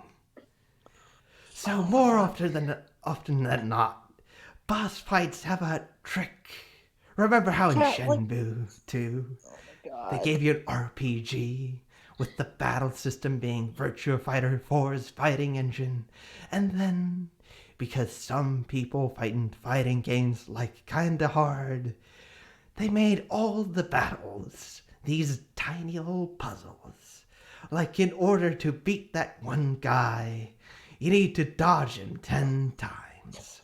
I hate some puzzles lame because I'm a shit, big man. dummy. Oh, look at this paragraph. It's huge. That's a big boy. Well, here's another sad fact. Man, nothing in this game fucking looks like anything. Correct me if I'm wrong, but this Final Fantasy is generally known for its like beep boop graphics, right? Okay. Yeah. I'm gonna look up Final Fantasy 13. Let's take a look. What the hell are any of the enemies supposed to be? We had a friend in 6th grade who would doodle real neat-looking stuff in his sketchbook in his notebook in class. The graphics look fine. The graphics look fine. He was into fantasy novels. Hell, if that kid didn't say that everything he was drawing was a sword. We'd like to think he got a job as a monster designer on Final Fantasy XIII. Oh, you piss baby.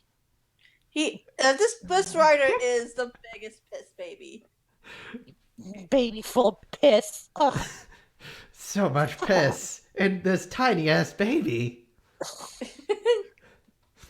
Open parentheses. However, he probably was arrested at age 19 for cruelty to animals. Thanks, Tim Rogers. It's not. Some of these things are just unbelievable. Because you can't even start this to wasn't know. written in the 90s? Because the edge is so fucking sharp, I'm cutting myself on it. Let's see here.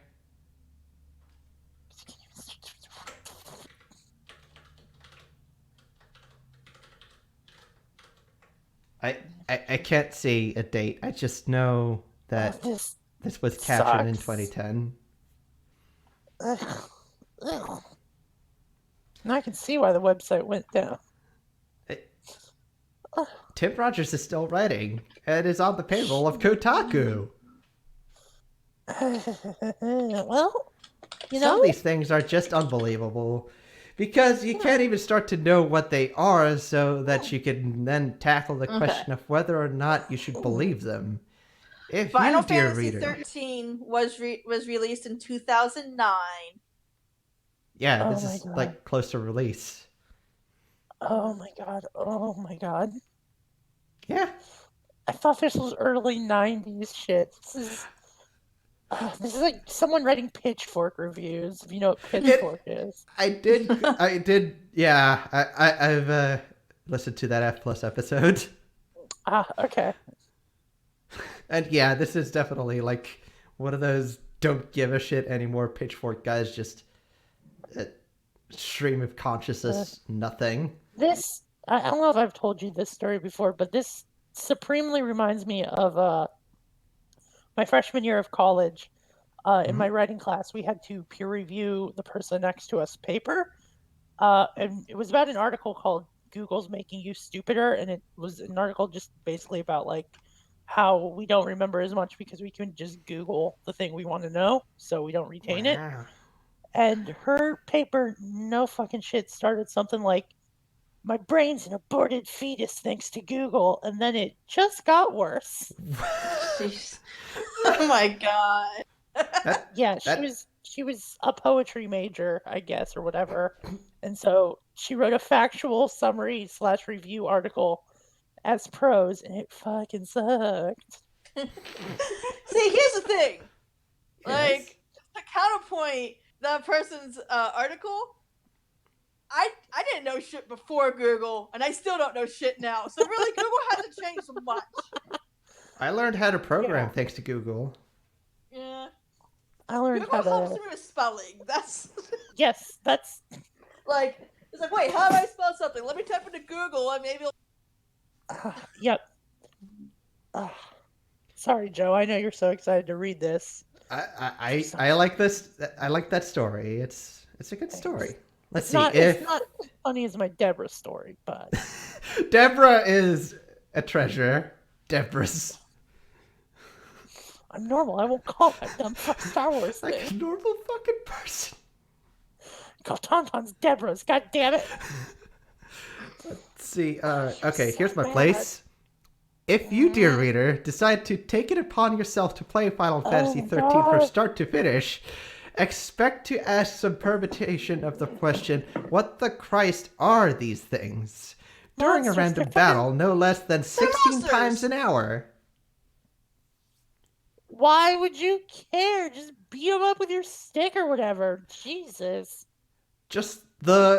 That's just the way, in square brackets, these games, close square brackets, are, crowd, would likely reply to your rhetorical question God. by reading you the name of the monster from the enemy roster menu.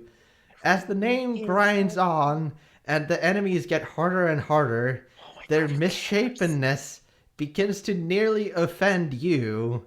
You get into the final dungeon, which is your typical twisted hyper-dimension satanic altar kind of place. And you're fighting enemy parties consisting big, shapeless, hairless, faceless, failed blown glass sculptures and lopsided ghost motorcycles that float quizzically, open parentheses, or at least the faceless equivalent of quizzically, close parentheses, letting you hit them a couple of times until they decide to go, oh, BTW, I win. Sounds like you're just bad at the game. yeah.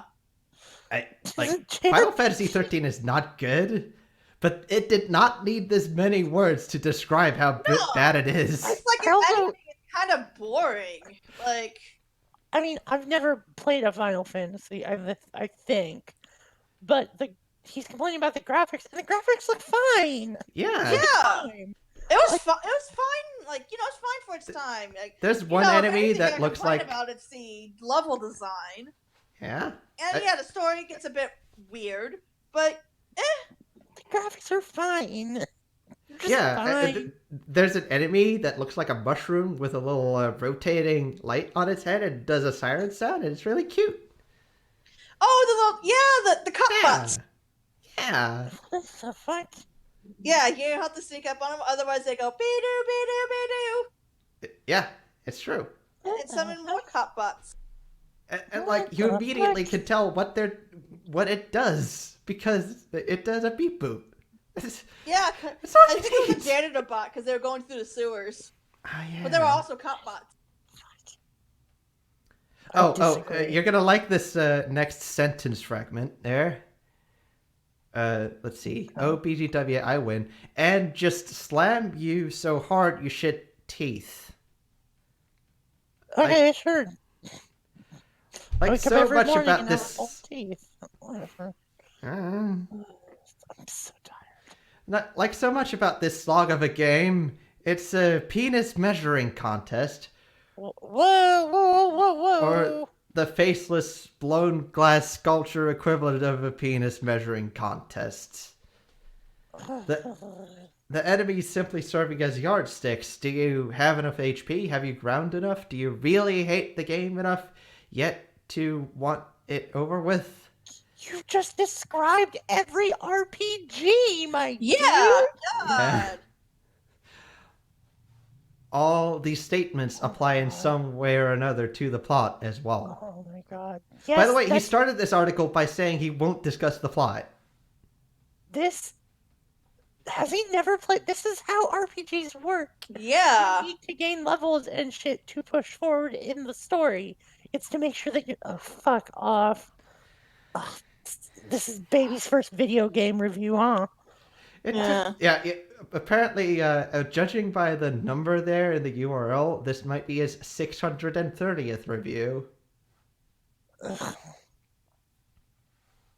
Anyway, It took us maybe 40 hours or so before, in one sleep-deprived instant, the blinders suddenly and viciously fell off. We noticed how utterly ridiculous it is that the words Optima Change appear on the screen literally and irremovably from start to finish in every battle. Sitting next to the words Optima Change is a little L1 button logo. You can't turn these off. We hate stuff like this. We're not even going to begin to criticize it. Instead, we're going to criticize this. Every time you press L1, highlight an Optima, and then choose it, the action in the battle grinds to a quick halt while the words Optima Change scream silver italicized in the center of the screen. Do you understand Final Fantasy? This sounds like pretty bog standard Final Fantasy shit. This is like the dress spheres change in 10-2. Like, Jesus. Fucking cares. It's like, yay, you just reconfigured your ally AI patterns and skill sets. We felt very weird at this precise moment. Not quite like a Cub Scout who'd just been invited to a secret... I'm not gonna finish that sentence. That's weird, dude. Whoa. Holy shit. Hey, ow, my hands, they're all cut up. Why would you write that? Yeah, I don't know. That's honestly one of the most... No, that's not one of the most disgusting things I've seen on the internet, sadly, but that's in pretty poor taste. Yeah, anyway, moving on. More like a baby who just had his candy taken and replaced with a less delicious type of candy, which is also conveniently harder to accidentally swallow. Babies don't give a shit as long as they have candy. In short, graphically, celebrating the act of changing your characters' AI patterns is pretty much the same thing as getting a personal phone call from the President of the United States because you were super great enough to remember to file your income taxes. Oh my god. Jesus. Oh. Sweet lordy, this is...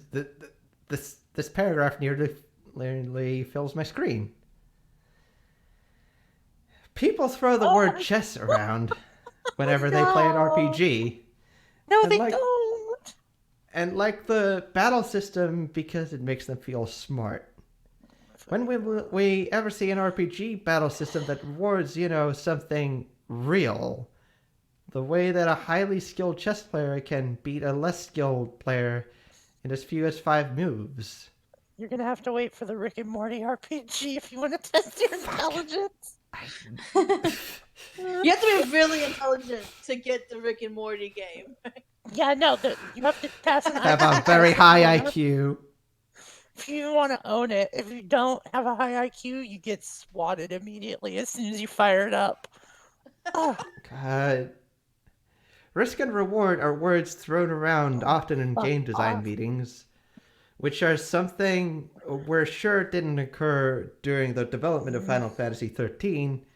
Open parentheses, we'll get to that in a minute, close parentheses, period. Shut up. Why do you reward the player? For taking a risk? How do you reward them? By letting them continue to play the game? Okay, I mean, yes, that's how it works, you dumb shit.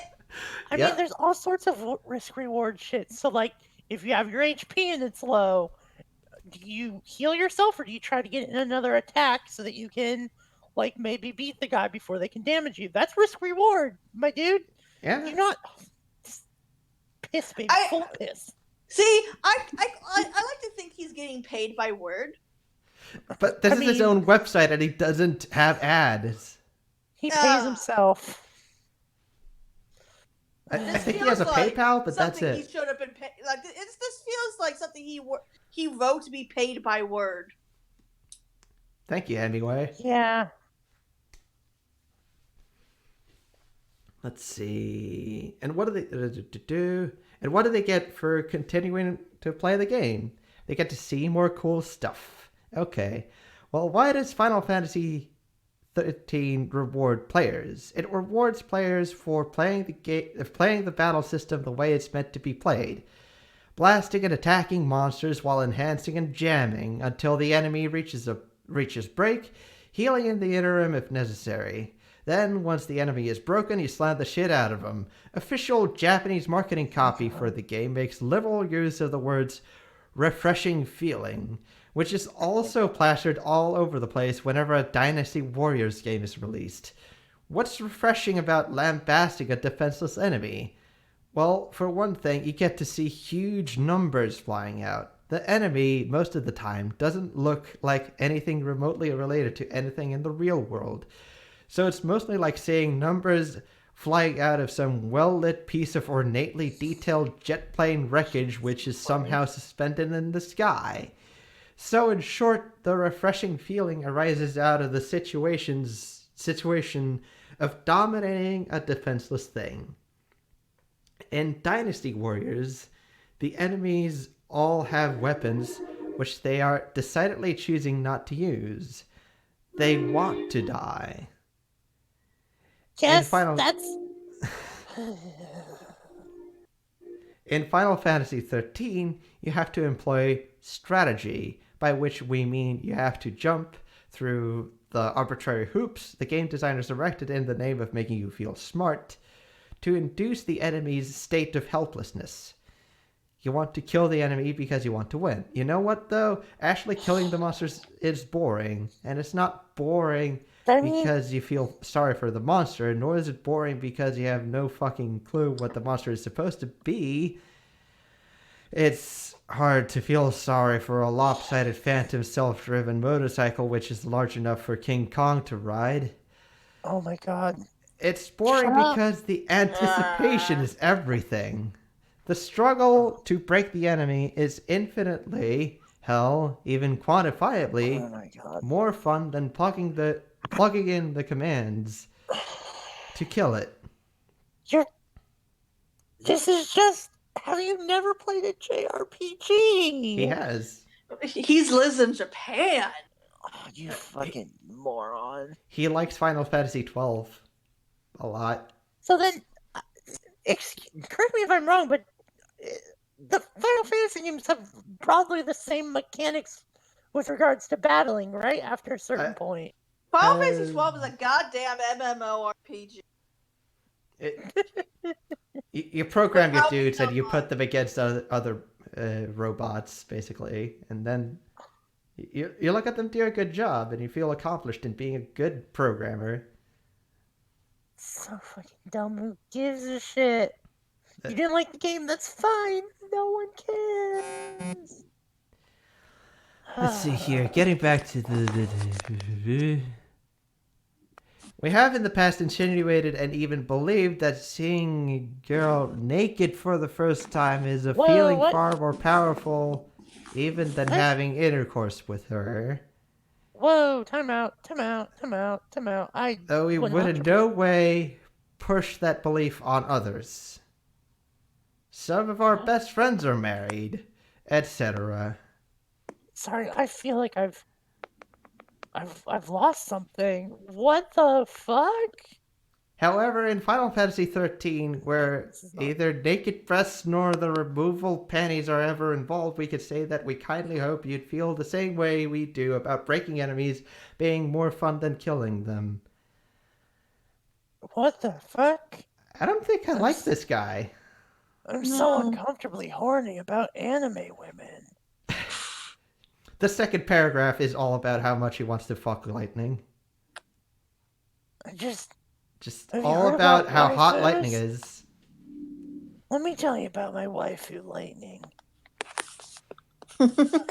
Alfred Hitchcock said about what Lightning. What the fuck?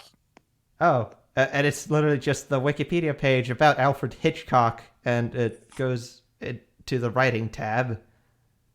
Oh my fucking god. That writing a movie screenplay was, to him, better than shooting a movie, because in his head, it's already perfect. And that in shooting it, you lose perhaps 40% of your original conception. Shut up. We feel the same way about games. When will a game be as fun for the average man as writing a screenplay was for Alfred Hitchcock? Never, because sometimes you think of mechanics that just aren't possible, my dude. Mm-hmm. Here's the cosmos-sized rub, though. Oh my god. Where we have the battle stop. If we ask the battle to stop at break, that's basically like we're pining for a game where you hit the enemy and it hurts them and kills them, right? Oh my god. Yep. Actually, that's what a friend said yesterday. When we explained our theory that battles should stop at break, we were confounded, dumbfounded even, that he would say such a thing. Then we thought about it and realized that most NGPs, or non-genius persons, I like Rick and Morty. he really is that guy who really just thinks he's smart because he watches Rick and Morty. What is this guy's name again? Tim Rogers. I'm Tim Rogers, and I'm Tim'll-Pick. I'm Pickle Tim. Ah, Man.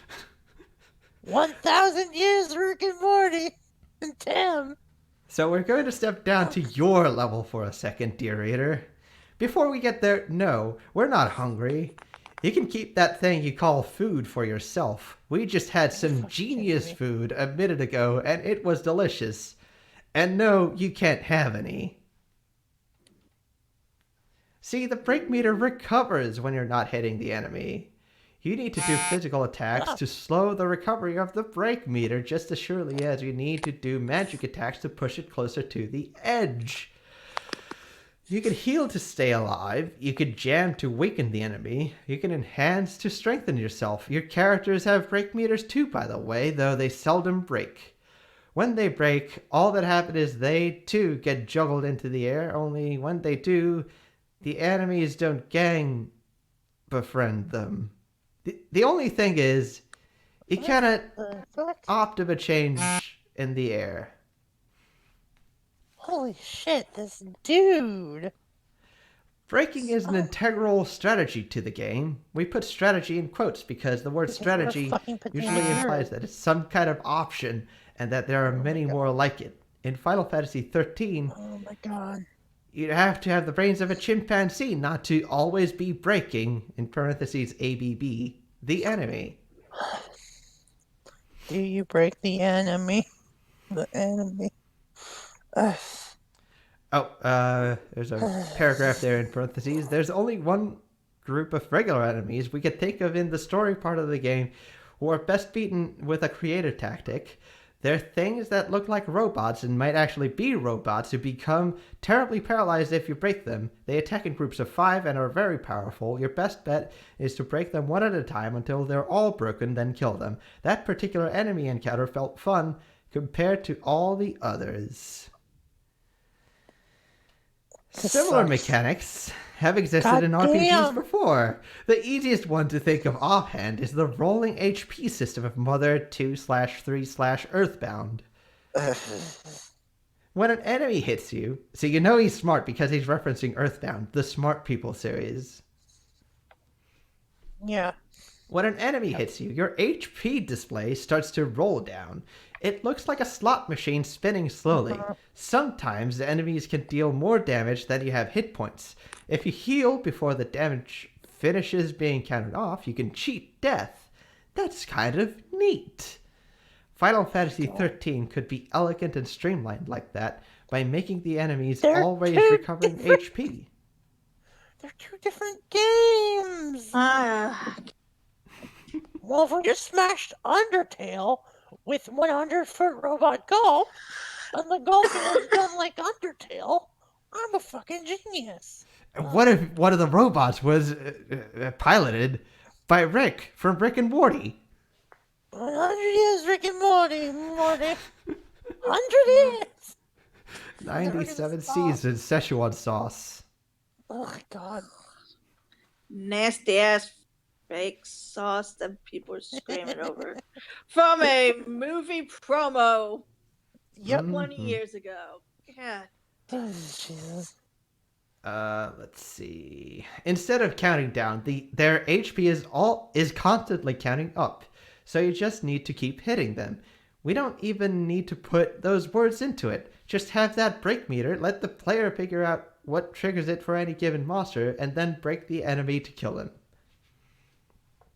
In Final Fantasy XIII, you sometimes encounter an enemy who has to be lambasted in a state of break more than once in order to be killed. If they were to implement the idea we presented above, wouldn't that make these fights less fun? No, it wouldn't. Not if the fights were planned better from the start. Suppressing is a key strategy that has served well in many, say, action games. It forces the player...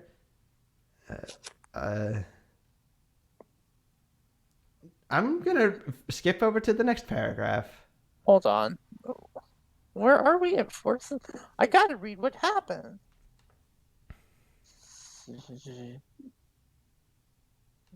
Oh my god!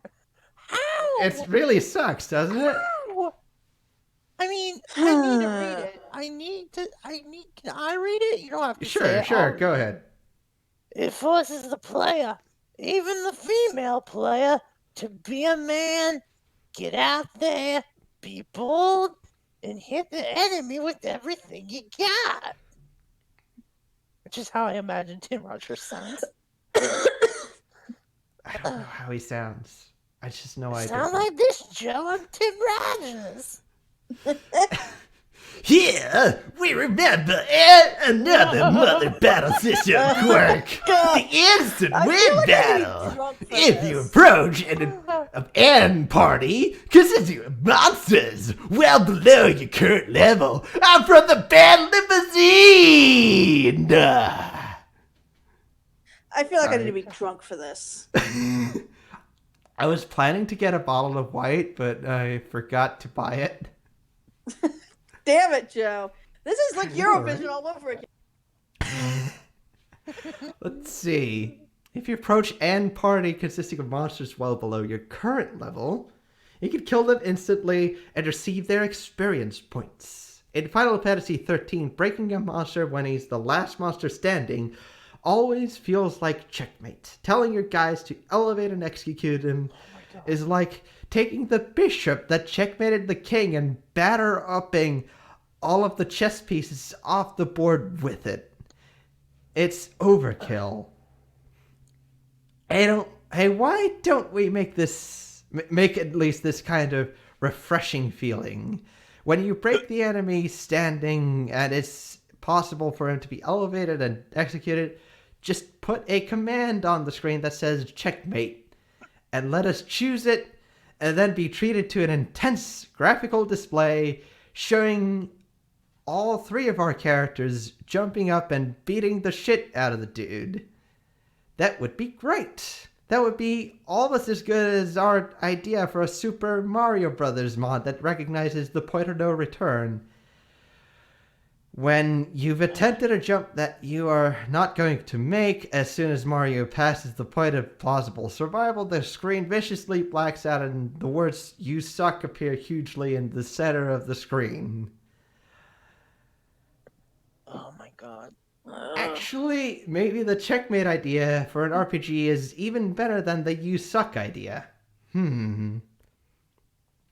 If possible, it'd be neat to see a game that implemented both. In a perfect world, all games would implement both and never feel cheap. Final Fantasy XIII almost could have been that game.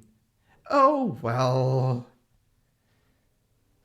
Instead, your risk is die and you can start the battle over. Your reward is... Oh my god, yay, you get 5 stars.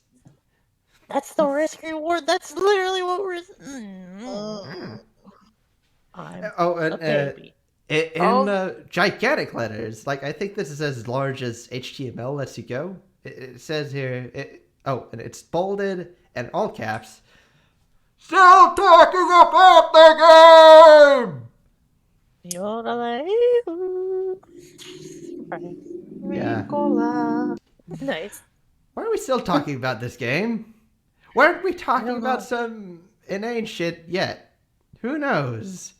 Maybe it's because the battle system is interesting, or maybe it's because we know people are going to be reading this and we love attention.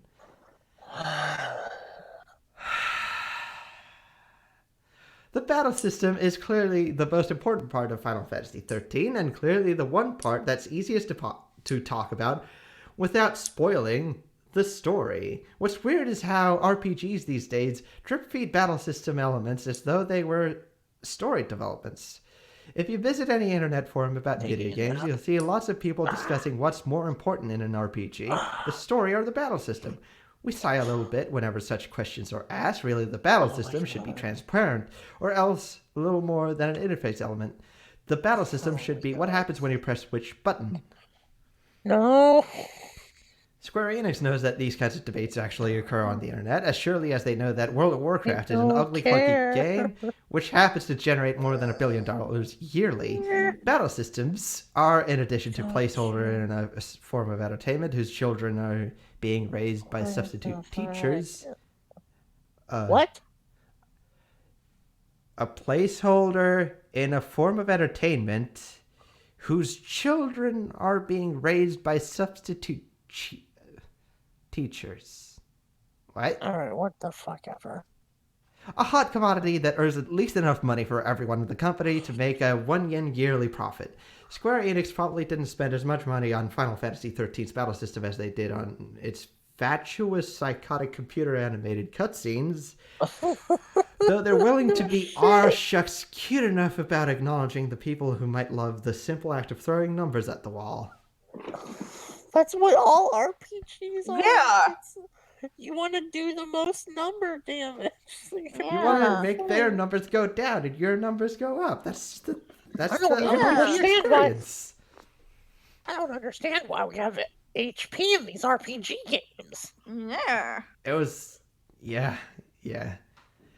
One of the ways to pander to the know the battle system is the best part crowd is by dipping you very, very slowly into the battle system. Remember how in Final Fantasy XII you had to purchase the right to program a character target an ally with less than 20% of its total HP? Wasn't that weird? Well, in Final Fantasy XII, you start the game with a bunch of dudes choosing fight and killing the enemies for a couple of hours before they endowed the characters with mystical powers. Oh my god. Capitalized. Which, in addition to making them capital M, mystically capital P, powerful, also rob them of the ability to just choose fight on the menu.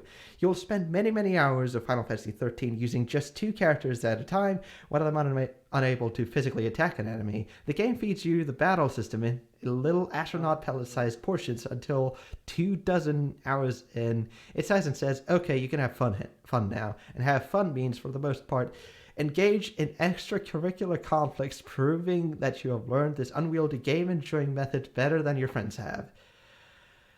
End quote, start quote, you have put in the time and paid the dues necessary to be able to brag about accomplishing something your friends might not have, end quote. Since when is enjoying a game about paying your dues? Chivos. I love Chivos. I'm Beat Boy 360. Tim Rogers doesn't know where quotation marks go. No, of course he doesn't. He doesn't know how video games work, but that's never stopped him before. It is for the scruffiest of the kleptomaniacs in the audience that Final Fantasy XIII's game designers contrived the grinding place. A great, large, revisitable environment in which the player is free to wander about, fighting monsters and taking on missions. That's just normal ass shit, dude. You gotta do a little bit of grinding in JRPGs. That's sort of the point. Yeah, that's why you do like all the it's grinding, structured. and then there's the point of no return. Like, what the hell? It's clearly structured. Like they give you missions and you do those missions and you get like it's all put together by hand. Like, you're not just bashing your head against a single wall. Oh my god. No, I just want to fight the bosses without doing anything else. I'm a fucking nerd. Let's see. It is for the scruffiest of the kleptomaniacs in the audience that Final Fantasy XIII's game designers contrived to do. The mission description is invariably a wall of text in which some person talks about being sad and needing to have some monster killed. The monster then shows up as a star on your radar. You find it, translation, run for several minutes in the direction indicated on the minimap, and kill it. The mission monsters range from hard as ridiculous. Oh my god. From hard as nails to sister Sister fucking ridiculous, really? Yep. Ah. We almost typed nun fucking ridiculous, though we didn't want to condone the act of fucking a nun. Ow! I cut myself again. That'd Oh, be no. like dripping meat juice into a vegetarian's coffee. Fucking someone's sister is okay, of course, as long as she likes you about as much as you like her. Oh my god. Square Enix says that the playtime of Final Fantasy XIII is about 50 hours. We can corroborate this. It took us exactly 52 hours to get to the end of the story, though we beat the final boss with a 5 gold star ranking, which means we might have ground a bit more than was necessary. We can also claim that most of the 52 hours was spent fighting. If we had to guess, we'd say you spent about 35 hours of the total story experience, Optima changing, etc. Oh my god. Square Enix goes on to say that Final Fantasy will take you upward of 100 hours if you complete all the missions. Okay, the missions would require literally solid fighting, with some walking back and forth to get to the monsters, and some menu tweaking between fights. So that's 48 hours of fighting. In total, we have a game that is approximately 83% fighting. Yes, it's an RPG. Oh my. Yeah. He never played a fucking RPG before. I don't know. Does he just want to play an exploration game where you just walk around? Because that's fine. You can do Yeah, that. that's fine. Yeah. I respect the people who like Gone Home. I've yet to play it, but I'm sure I would have a good time. Let's I don't see want to here. fight in my RPG. I picked up Metal Gear Rising Revengeance, and it's all fighting. I'd say the game's about 90% fighting and 10% cutscenes with music. Why This is review that? is older than Metal Gear Rising. Ugh.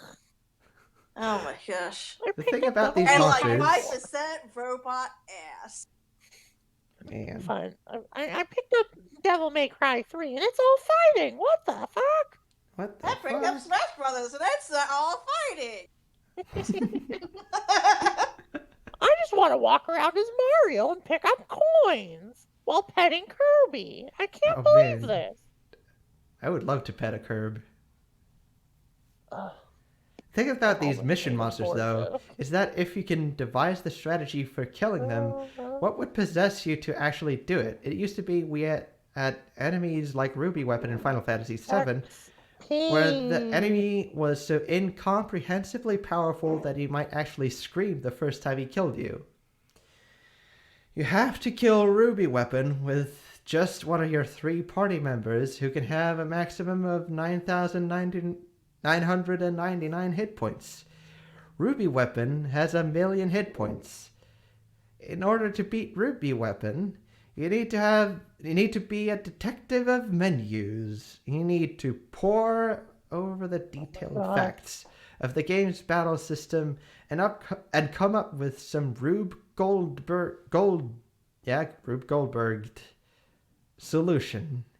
You need to level up your materia so that you can revive yourself automatically every time you're killed, so that you have 9,999 magic points instead of 999, so that you have the strongest summon on the highest level.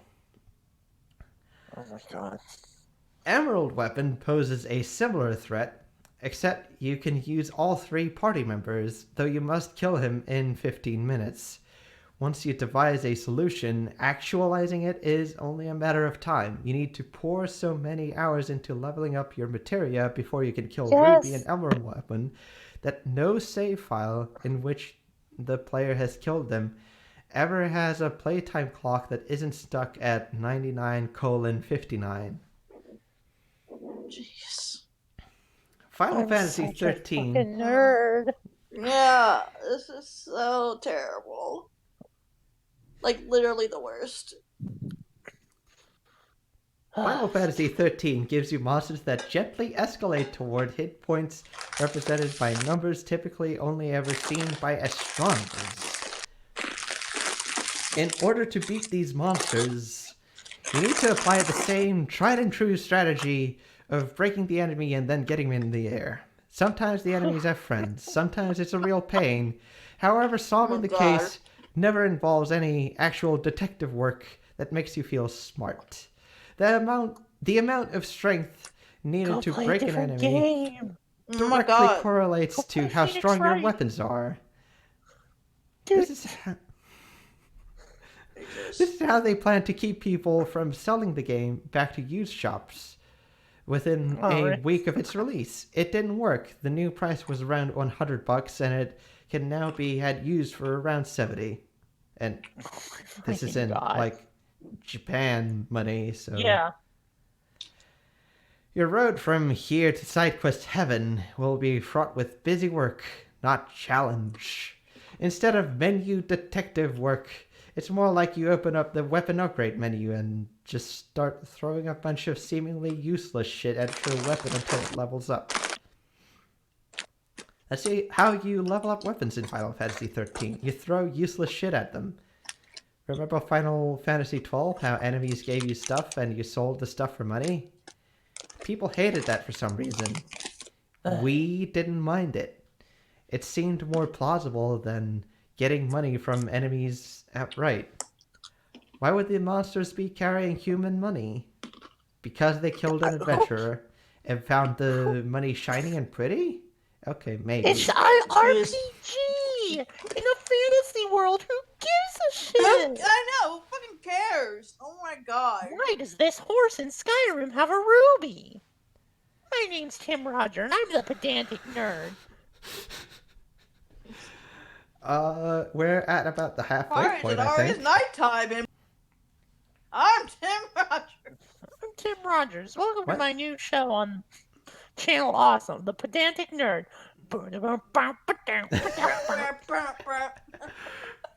Man, it really is surprising that he didn't have a show on Channel Awesome, now that I think about it. Yeah.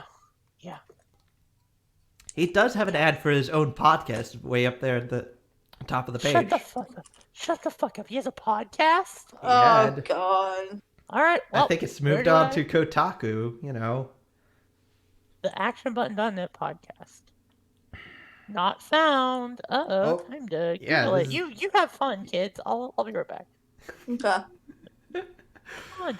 Let's see. Anyway, in Final Fantasy XII, that random stuff was always for the selling. God. In Final Fantasy XIII, you have shops and you have the weapon upgrade menu. You go into the shop and see how much something sells for. You don't sell it, though. Just wait a minute. Go into the weapon upgrade menu. Choose a weapon that you want to level up, and then choose the... Joe, real quick. I have found the Action Button podcast about Final Fantasy XII. Mm-hmm. So that means I can probably find the one about 13. Oh, they have a Twitter. Of course they have a Twitter. Tim Rogers is very active on Twitter. I'll bet that every tweet he makes is actually a very, very long thread. Actionbutton.com. Okay. Clicky. Oh, man. Do you think Tim Rogers is bemoaning the death of Twit longer? Probably. Who gives a shit? I found it. They have a website and they have video games you can play. Oh yeah, Tim Rogers was like lead developer on something that was like football crossed with asteroids. Video ball. Yeah. Is that it? Yeah. Apparently, it's pretty a fucked fun. up thing. I hear video ball is like really fun. Yeah.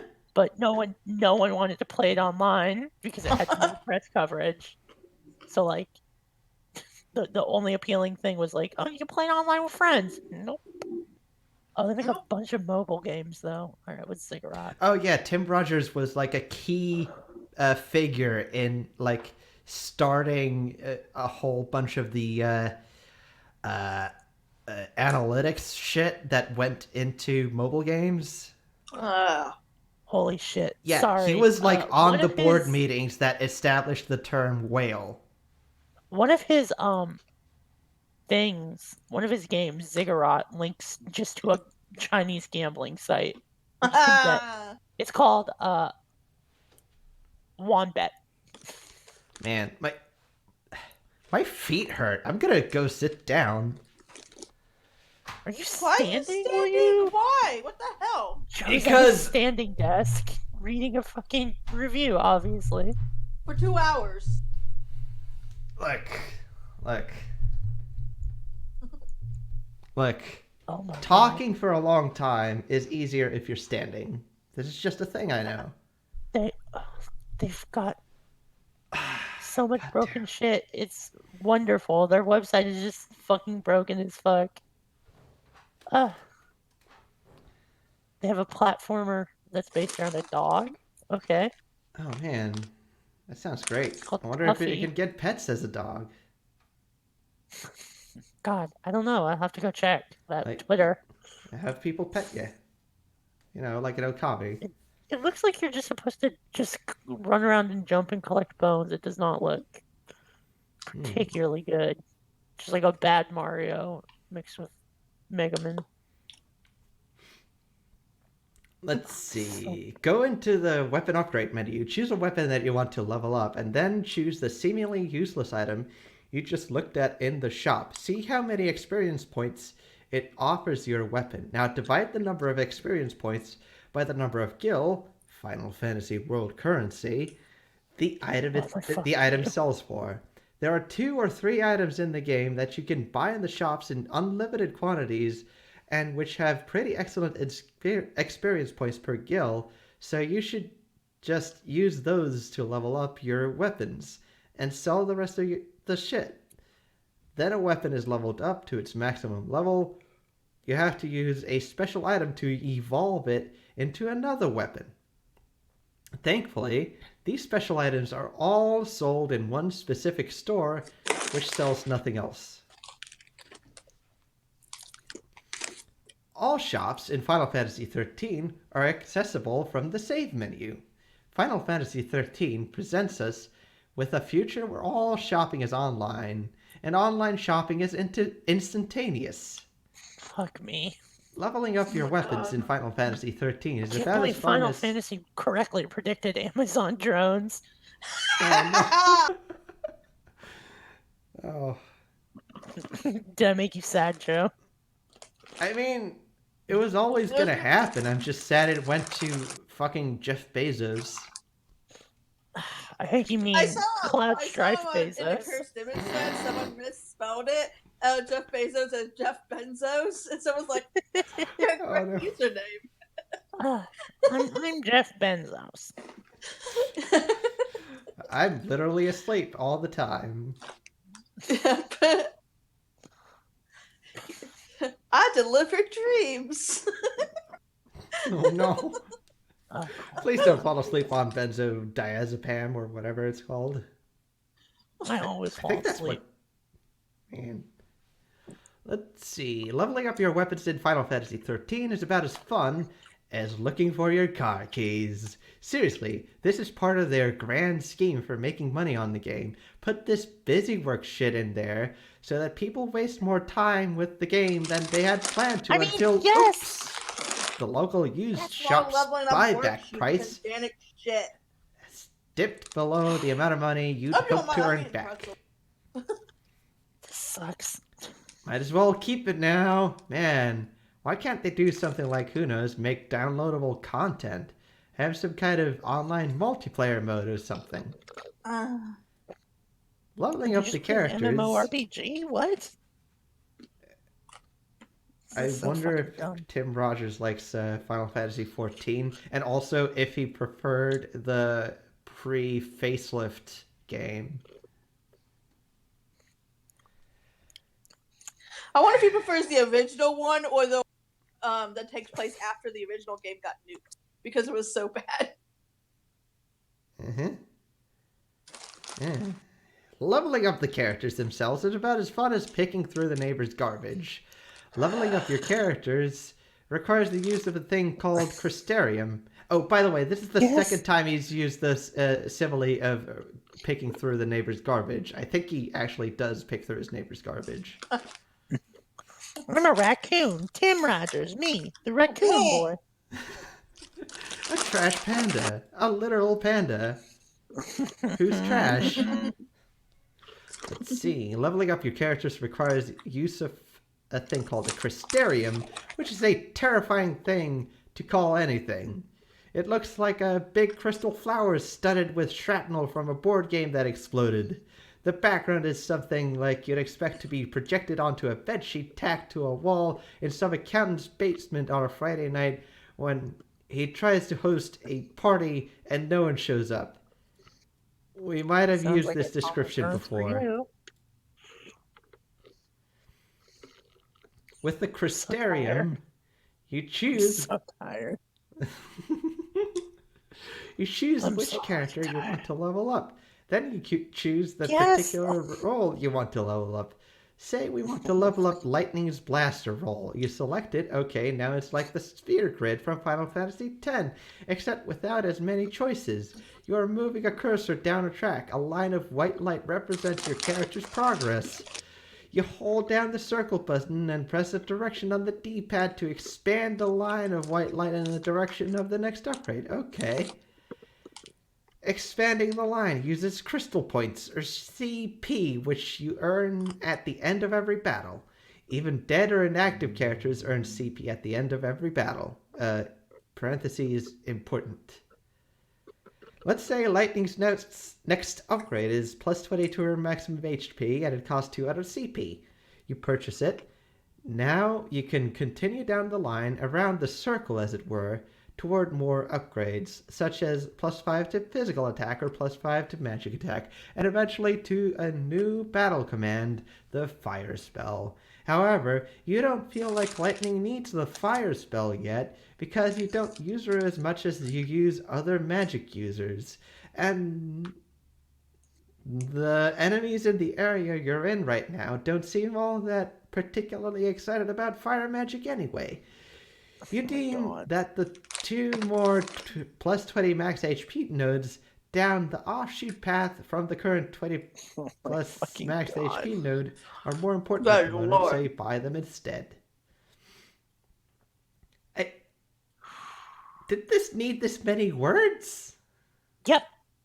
Well, he was so hungry that he just overmade his word salad. Yeah.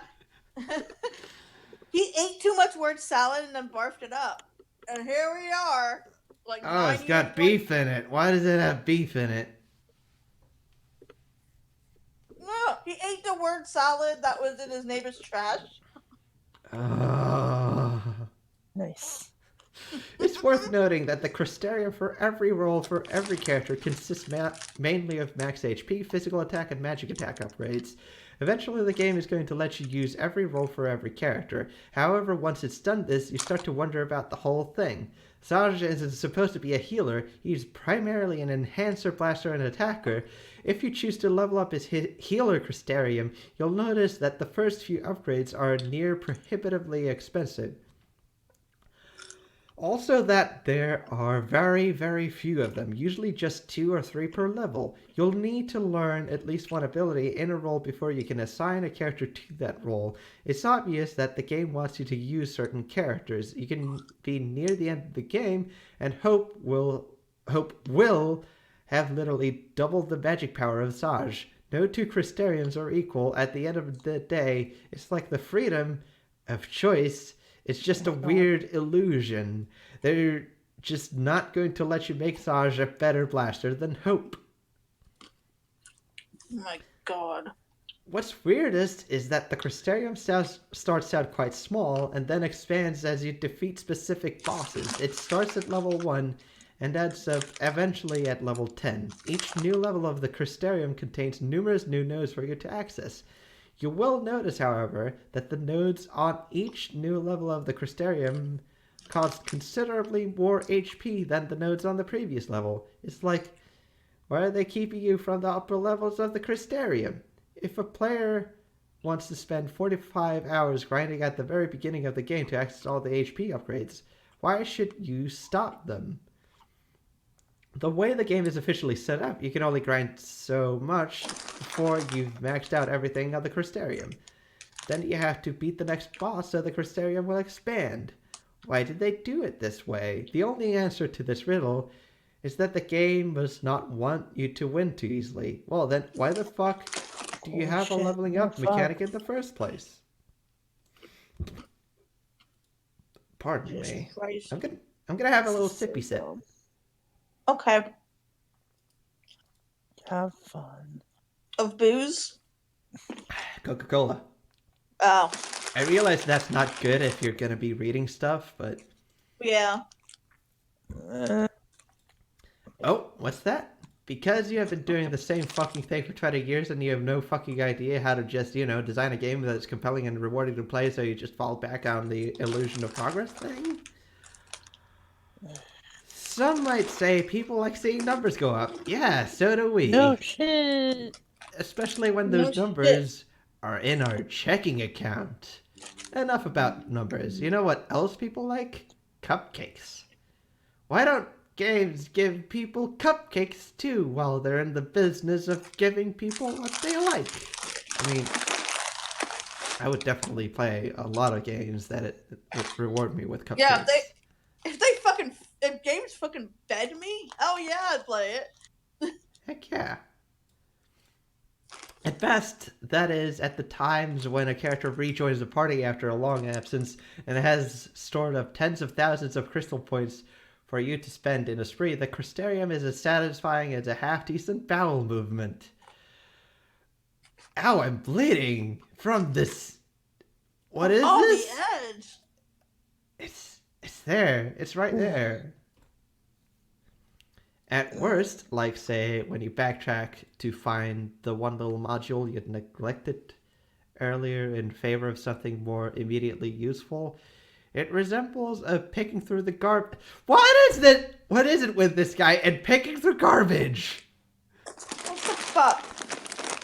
Oh, so many times we saved the game, ready to do something like sleep or shower, and then decided to spend our crystal points. Why do I get the feeling this guy stinks?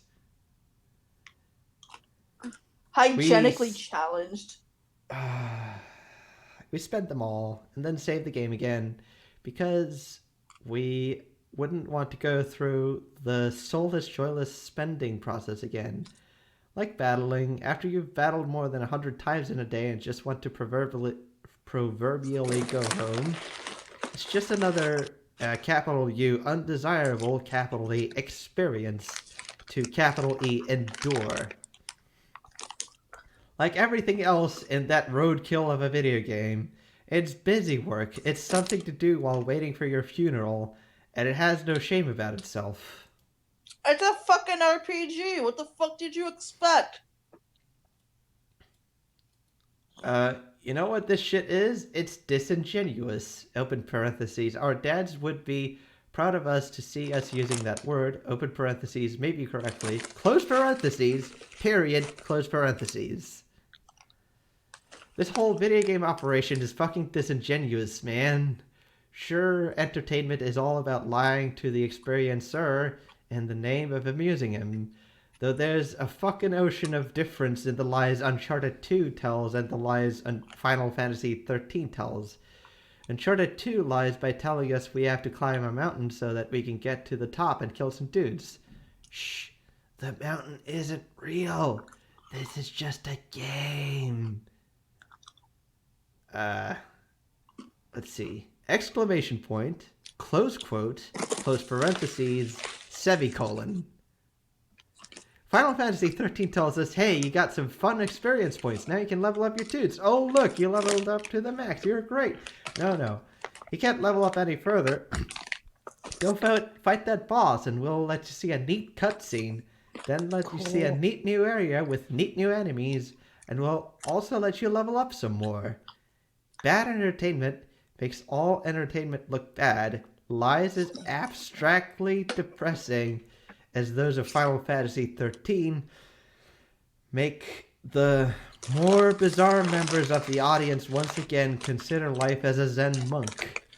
And if you get a lot of people thinking like that, you might see decreased profits industry-wide.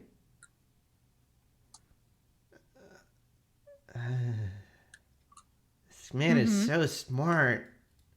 Yep. Oh my god. This man is so smart, you guys. So smart. Once you think about the Crystarium for a bit, once you've seen the graphical Optima Chain celebration enough times, Final Fantasy XIII really begins to evolve as a farce with seemingly global implications. Getting past a certain point of this game requires a learning of the mental resolve required of a backstabbing politician.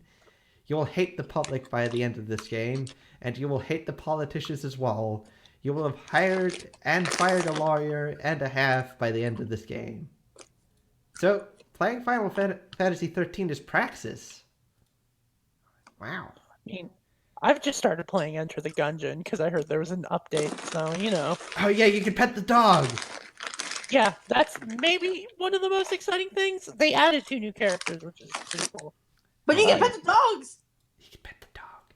Kind of wish they added more achievements, because I did get all of them. There's a free wallpaper. I mean, if you have Enter the Gungeon on PS4 or something, then you can get a free wallpaper for it, like theme. Huh. Oh man, that sounds nice. What are we doing again? You wonder. You only control one party member per battle. Wait, why? Because there's too much shit happening in any given battle. Also, too much shit is capitalized. That's just what they want you to think, man. Your weed-smoking, bathrobe-clad roommate played by Brad Pitt draws before disappearing into smoke. Oh, fuck. Now you're seeing things. Skies of Arcadia did a thing where when you're making menu choices during a battle, all of the other characters not currently being controlled were standing around in the background with enemies in front of them trading blows. Many reviews heralded this as something of a great innovation. Really, all it was a neat graphical flourish. In Final Fantasy XIII, your other dudes are trading blows with enemies while you make choices, only they're actually doing and taking damage. Okay, maybe that's kind of cool.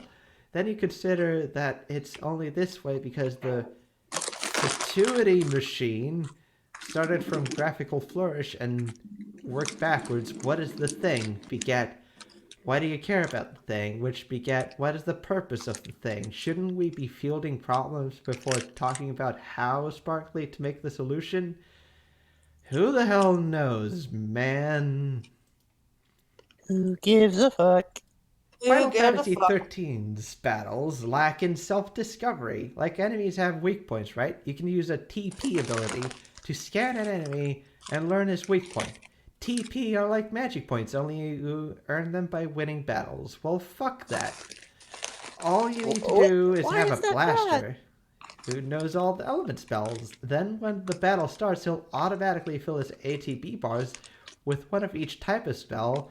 Then he'll let loose on the first enemy. If a spell is absorbed or ineffective, the computer will note it.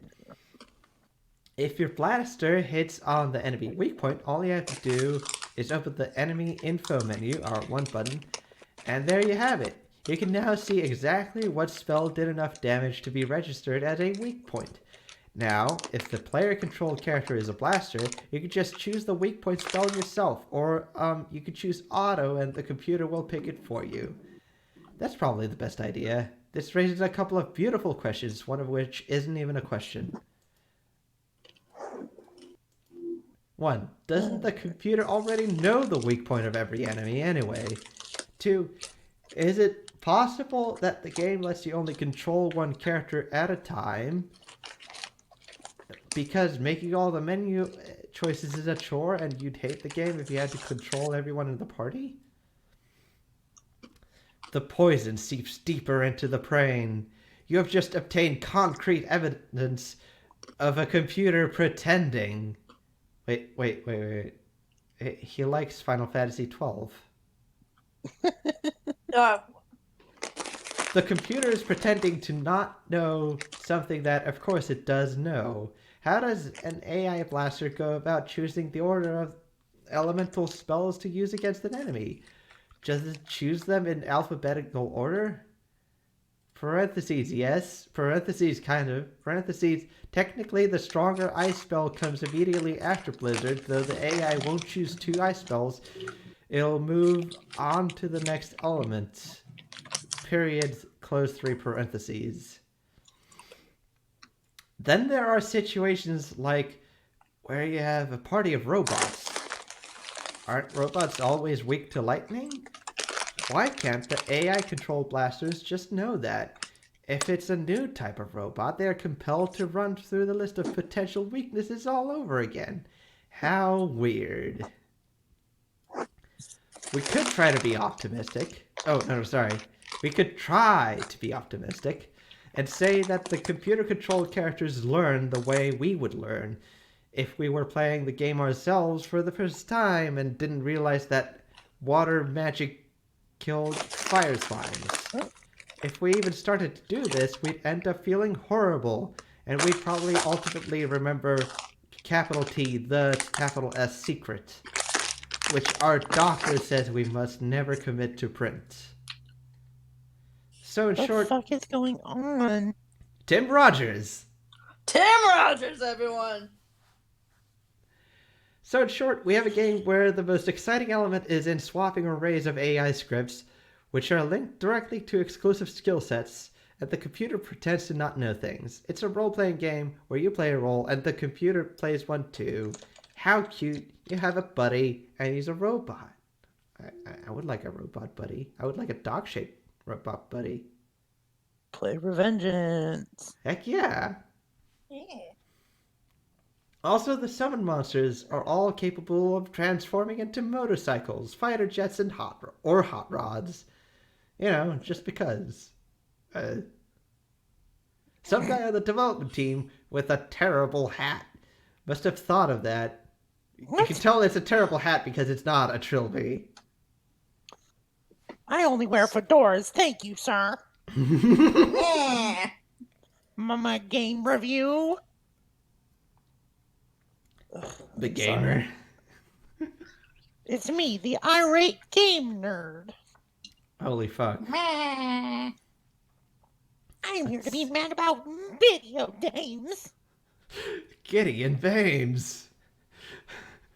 Next door neighbor to Tip's Fedora. It's Now, Tax Crow. now, did he also find the fedora in the neighbor's trash? I found it where it belongs in my trash can. And I belong there. This hat belongs to me. This hole was made for me, and it's a fucking garbage can. Thank you for making the reference, because I was just about to. You're welcome. He must have written it up in a spreadsheet. It's always a spreadsheet. And submitted it to the section head maybe 35 times, each time making this puppy dog expression, genuinely forgetting each that he had submitted the idea before. Oh my god, who gives a shit, dude? Eventually, because Japanese law apparently prohibits any company ever firing I'm an anyone. expert of Japan, so... I live in Japan. I'm an anime. I'm an anime, mum. My favorite anime is Naruto. I do the ninja run. I'm ninja running right now. I have the power of God and anime on my side. So good, actually. Let's see. They started developing the guy's idea. What the fuck is going on in the summoned vehicle segments? We have no idea. You have to fight all the summon monsters before you can use them, and each fight is of the battle puzzle. Wait. He complained that the battles don't... Where you have to do one stupid thing over and over again, like use defend to withstand the enemy's attack. Then after a while, a square button icon appears on screen. Press the square button for driving mode. You press the square button, and the Shiva twins latch their hands together, spin around, and turn into a motorcycle. Nice. Snow jumps on, thumb ups the camera, and you win. Nice. After this point, you can use that character summon in battle.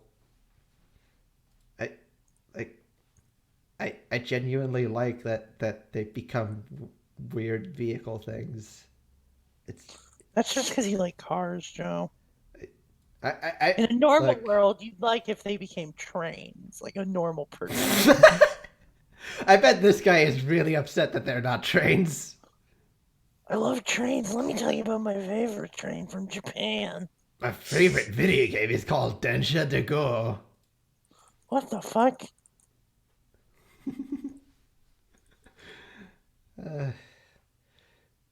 This feels more like a spoiler than anything else we've written in this review. There's a scene where a character fights his summon battle, initiates driving mode, and wins, and then we're immediately treated to a cutscene where his summoned vehicle is completely absent and he dies.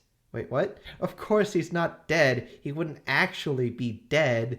After the game just introduced us to a summon monster that some graphic artist spent 100 hours rendering, they wouldn't lavish that kind of time on any one polygon model if they weren't going to give you the option to use it whenever you wanted the game.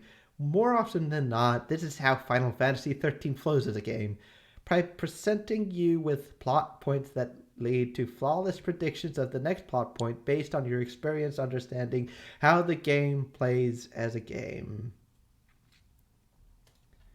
Oh, and because of formatting, and now the good part. What? It's giant letters in Okay, all caps it's not and bold. the good part. Eventually, as the game drones on and as pedestrian after pedestrian strolls through your living room, glances at the screen, and makes some sound like they just swallowed a golf ball that had been moving at the speed of sound, the battle system convinces you that you are the only person on Earth who probably understands it in full. But Sure. he just complained that it was... By this point, Final Fantasy XIII has got you the way it is possible for a corporation to get somebody just by paying them and or providing dental benefits. You were once a kid with dreams. Now you are a man who sneers pridefully as he insinuates silently to himself that he is better at inserting data into these here cells in this here spreadsheet right here than probably anyone else in this office. It is not uncommon for games which simulate seemingly maybe real experiences to feel occasionally like work. He says, having developed video games that are made to feel like work, they're on phones. They suck. It is often the case that games in which button presses or wand waggles... What? Wand Oh, waggles. the Nintendo Wii. Yeah, but wand waggles. I love to waggle my wand. I love to waggle my wand too. Hey, strong man. It's me, the wand waggler. I can't listen to the song Trogdor anymore, and it makes me sad. Why not? Because because one day my phone decided, hey, I set an alarm, and then one day my alarm decided to blare Trogdor at full blast. Heck yeah. Oh, so you woke up normal and good. I woke up like, what the fuck, and then I never changed it back. So now my alarms are strong bad screaming into my ear because apparently Heck yeah. because that'll wake me up. Yeah. Wake up in the morning with applesauce. Wake me up inside. Actually, Joe, I think when I visited you last, I think I accidentally left an alarm on once, and you were very confused. I was very confused. And then I'm like, shit, I forgot I'm on vacation, and I forgot to turn all my alarms off. Let's see Alarms here. as in all 10 of my alarms it takes for me to get out of bed. It is often the case that games in which button presses or wand waggles equate immediately to on-screen actions will seldom feel like films. They feel like games. Final Fantasy XIII does feel like work. You feel proud of yourself for remembering which role you were leveling up last in which character's Crystarium, as you feel proud of yourself when post-barbecue party, you successfully pick all of the discarded beer bottles out of the garbage bin. Oh boy, strong. Oh boy. This guy literally lives in a garbage bin. And deposit them in the recycling bin. You feel as proud of yourself when you finish a battle with a 5 gold star ranking as you might feel proud of yourself when you finish reorganizing that spreadsheet that was due tomorrow night by the end of the day today. At a job, we don't mind the menial tasks because they all feel in service of a greater good. Most of the time, that means a paycheck. In Final Fantasy XIII, asks you to work overtime every night for a month, and on day 29, it tells you the company is shutting down and you're all fired, so go find an adequate-sized broom closet in which to cry about your money while you fuck yourself. I'm so edgy. Then again, don't all the cool real-world jobs feel like work anyway to the people who are working them? Even Rockstar helicopter pilots' tasks concern point A and point B. Momentary conclusion, we really don't need to video games... I'm saying words. We really don't need video games reminding us of these futile coincidences of living. Our experience with Final Fantasy... Hold on, I'm going to scroll down a bit. Oh, there's a screenshot. Oh, and it... All right.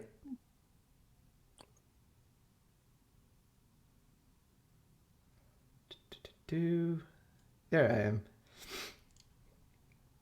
Our experience with Final Fantasy XIII was primarily one of fighting monsters and moving forward while pondering the most futile coincidences of living near constantly. Oh my god. That's not how you structure a sentence, Gareth No. Reynolds. I say this because he's an idiot and also doesn't know how to structure a sentence. Gary's so smart. You don't even know. Gary is okay? the dumbest. Yeah, no. He's an absolute idiot. Like, I love the guy, but he's an idiot. Also, I don't love Tim Rogers. Who could love Tim Rogers? Not even a mother could love that pedantic. Oh, wow. Snap. Tell me I'm wrong. I know for a fact that Instant Grat likes Tim Rogers. Why? I don't my know. god. This is not a call out. It's just This is call out. I'm calling out Instant Grat. What the fuck? the experience of moving forward in this game is hardly ever fun. The game is a bad liar. Sometimes you'll be walking along and there'll be a cutscene and an explosion will cause a ceiling to cave in. Oops! Now you can't go backwards. LOL. Yeah, that's just games, my dude. The game is about 25 straight hours of that, then a brief break, then 20 more hours of that. Sometimes early in the game, a cutscene might not show a ceiling cave-in. Just try going backward in a situation like that. You might run into an absolutely brazen invisible wall. That's what we call a bad liar. It's like Uncharted, the Universal Studios ride. Mm-hmm. Your character runs and jumps and climbs automatically.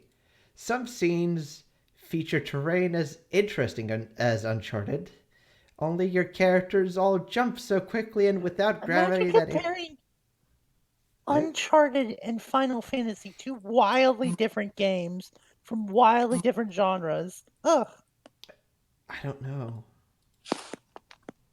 And, like, sure, there's sometimes cool locales in Uncharted, but, like, I don't know, looking at the places in Final Fantasy XIII, like, none of them don't look cool. They're just, you don't interact with them all that much. You just go through a hallway and then sometimes you press X to jump. But, like, in my opinion, that they're not bad locales. I don't get it. Yeah, I don't get Tim Rogers. I don't think I Tim don't Rogers. get it. Tim Rogers. Let's see. Only your characters all jump so quickly and without gravity that you might as well be pointing a mouse and clicking on your destination. It's jarring, especially that the early hours of the game put such dramatic weight on Saj being afraid of heights. Then, once the game decides to make you climb a mountain, that dude is jumping 20 feet in the air like he don't give a shit. It's weird for a couple of reasons. The other reason is, if they're going to put enemies on the map and make avoiding battle a key game mechanic, complete with its own tutorial and a whole set of hard-to-find items exclusively intended to help you avoid battles, then why can't they at least give us a jump button? Why would you want a jump button in Final Fantasy? I don't Hi, know. I'm Tim Rogers, the dumbest man in video games. Also, he like an early part of this review was like 3 paragraphs about really liking Dragon Quest IX. But Okay. also being okay if Dragon Quest IX was more like what was it? Legends of Zelda: Link to the Past, a game which has you jump without a jump button. God. Unfucking believable. This guy needs an editor. Yeah. This guy needs a an kick in the ass. The game is also without towns. You find no friendly areas to kill time in. It's all business all the time, which isn't bad in and of itself. It helps set a tone of immediacy for the story. It's almost like it has a fucking theme, my dude.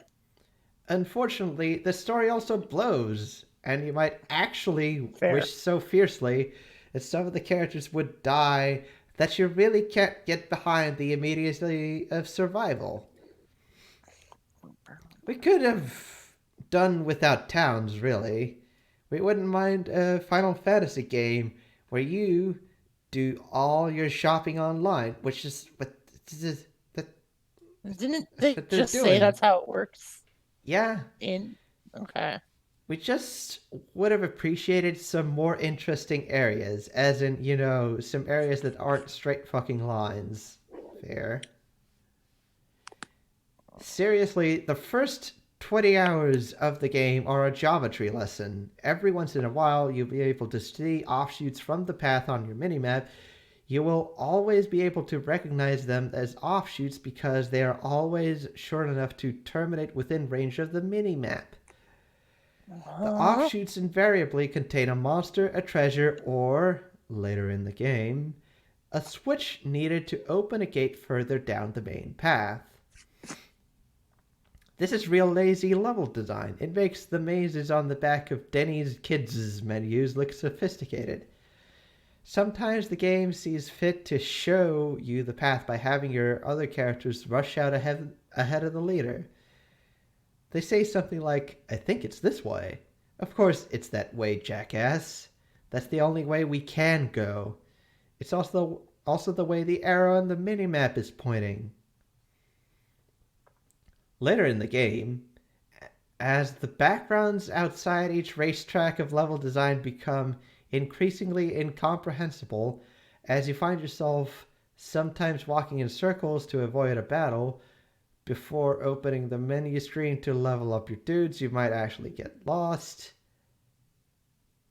This is a travesty of a sentence. Yeah. This is a travesty of a review. It definitely is. I'm just focusing on one thing at a time. That helps me cope with difficult situations. I fucked up. The levels also stop being straight lines and start being really bendy lines with no forks. The big yellow arrow might say your goal is due north, though the only route there might involve going west a lot, south a bit, and then some east before you hit the road north. It's funny and cute how you sometimes start to doubt you're going the right way. It's like watching a spider monkey pretend to read a mystery novel. What? One weird thing is how the area map, accessible from the status screen, rotates depending on the direction you're facing in the field. That's bizarre. Especially because they go through the trouble of making the marker that represents your character an arrow always pointing straight up.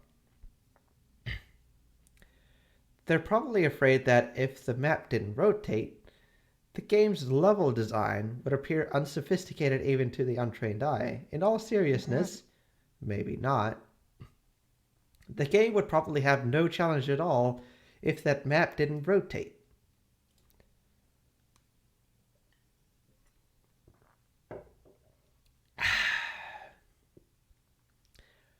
Were it not for the whispered promise of, "It gets better," we really don't know what we would have done with ourselves. Did the game get better? We can't tell you. That'd be a spoiler.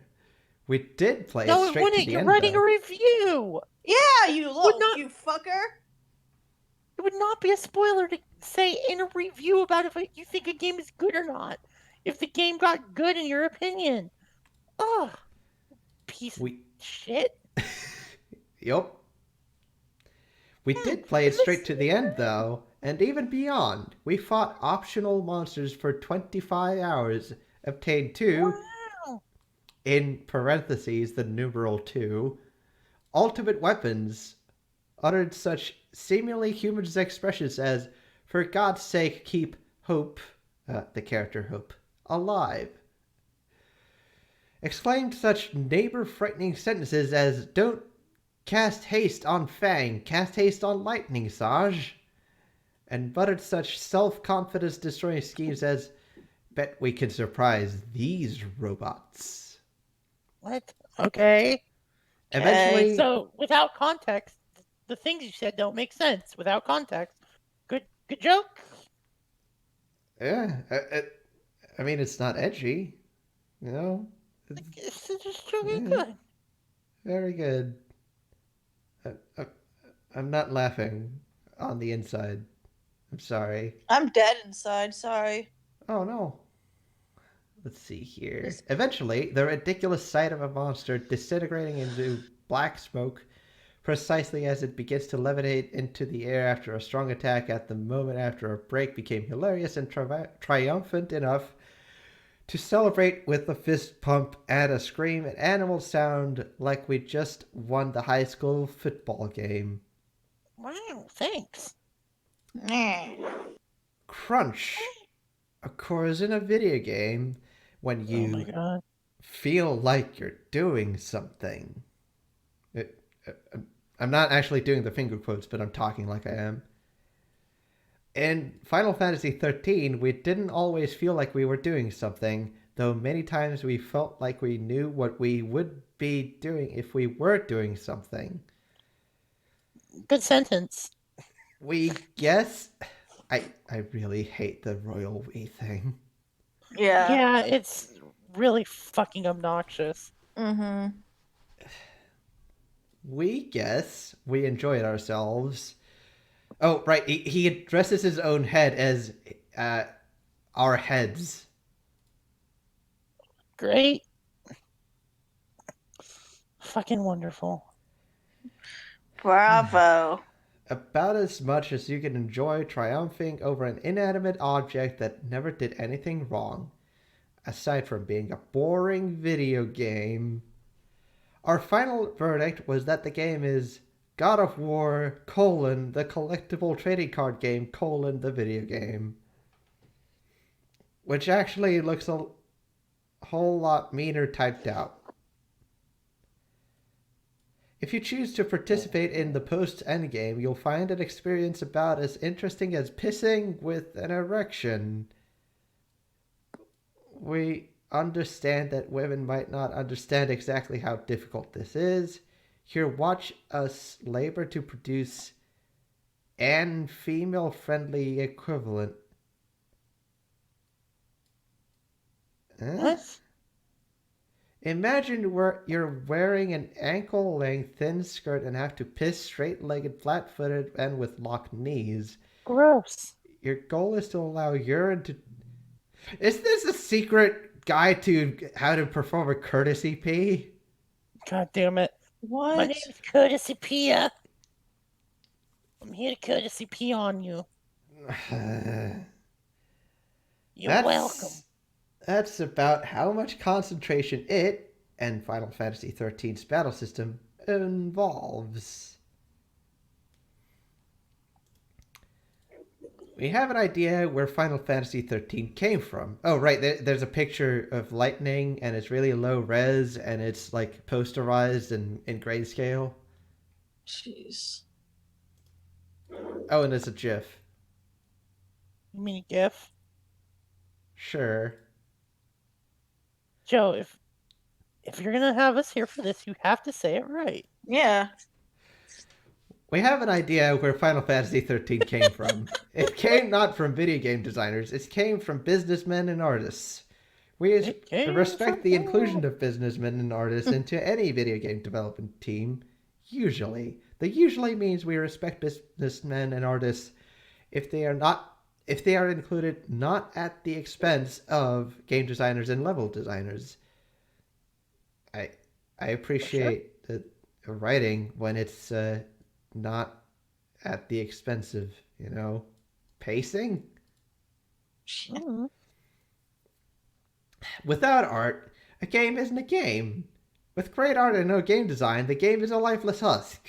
Final Fantasy XIII is, by virtue of the hard work of many businessmen, at least the most... Okay, cool. I'm a fucking bootlicker. At least the most entertaining lifeless husk of the year. It is by no means a worthwhile entertainment experience for any real human person we can imagine.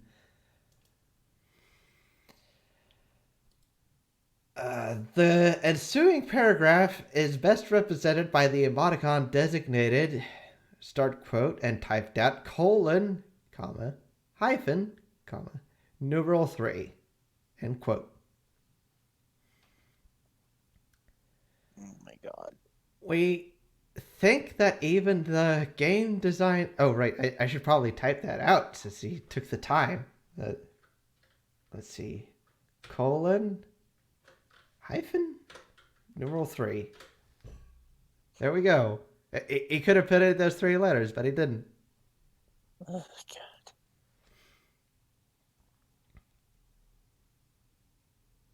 Let's see. We think that even the game design elements of Final Fantasy XIII is near entirely the product of artists. It was they who concocted the reasons to fly. Like, it would be cool if the characters flew, like, all the time. End quote. The enemies don't look like anything that would strike a chord with any of the real-world experience having blue-collar, game-playing peons in the audience. The level design is invariably walk forward, a goal nearly unmentionable in its plainness compared to the indecipherable spectacle of the background wallpapers. What is any of that shit out there? What is this road we are walking on made of?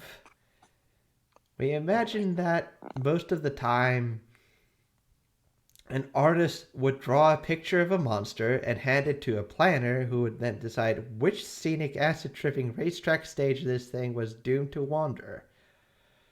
Every planner had been forced to sign a contract in the pre-development phase promising to always believe the artists. Tetsuya Nomura was once just a lowly sprite artist, and now he's defining world fashion / hairstyle trends left and right. Semicolon, he's the closest thing we have, for better or worse, to a world-class talent. Semicolon, however, seeing as salaries are pretty level across the board over here, we are not legally permitted to assume that he's actually any better than any of our other countless artists, because if we did that, we would face an ethical crisis that would probably implode our company. End quote. What? Period. Who said this? Is he just making up quotes now? Ugh. He's been making up quotes constantly, and none of them make sense. Yeah. Good. Great. The funny thing is, most of the artists working on Final Fantasy XIII seem to be of the awesome and correct variety of human being who much prefers Yoshitaka Amano's to Tetsuya Nomura.